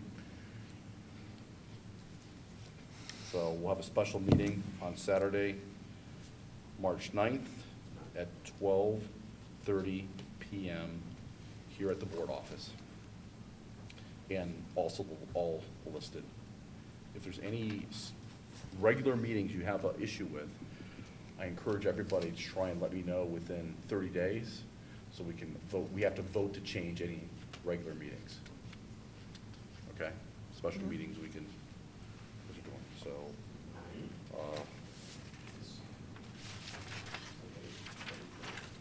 I'd like to recommend the resolution to move to executive session for the purpose of appointing employees, dismissal, discipline, promotion, demotion, or compensation of public employees for the purpose of preparing for conducting or reviewing negotiations or bargaining sessions with employees, the sale of property, a competitive bidding, and for matters required to be kept confidential by federal law, rules, or statutes, state statutes, excuse me. I'll move. Second.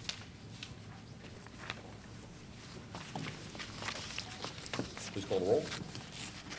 Mr. Jordan? Yes. Mr. Dawson? Yes. Mrs. Ennis? Yes. Mr. Habermill? Yes.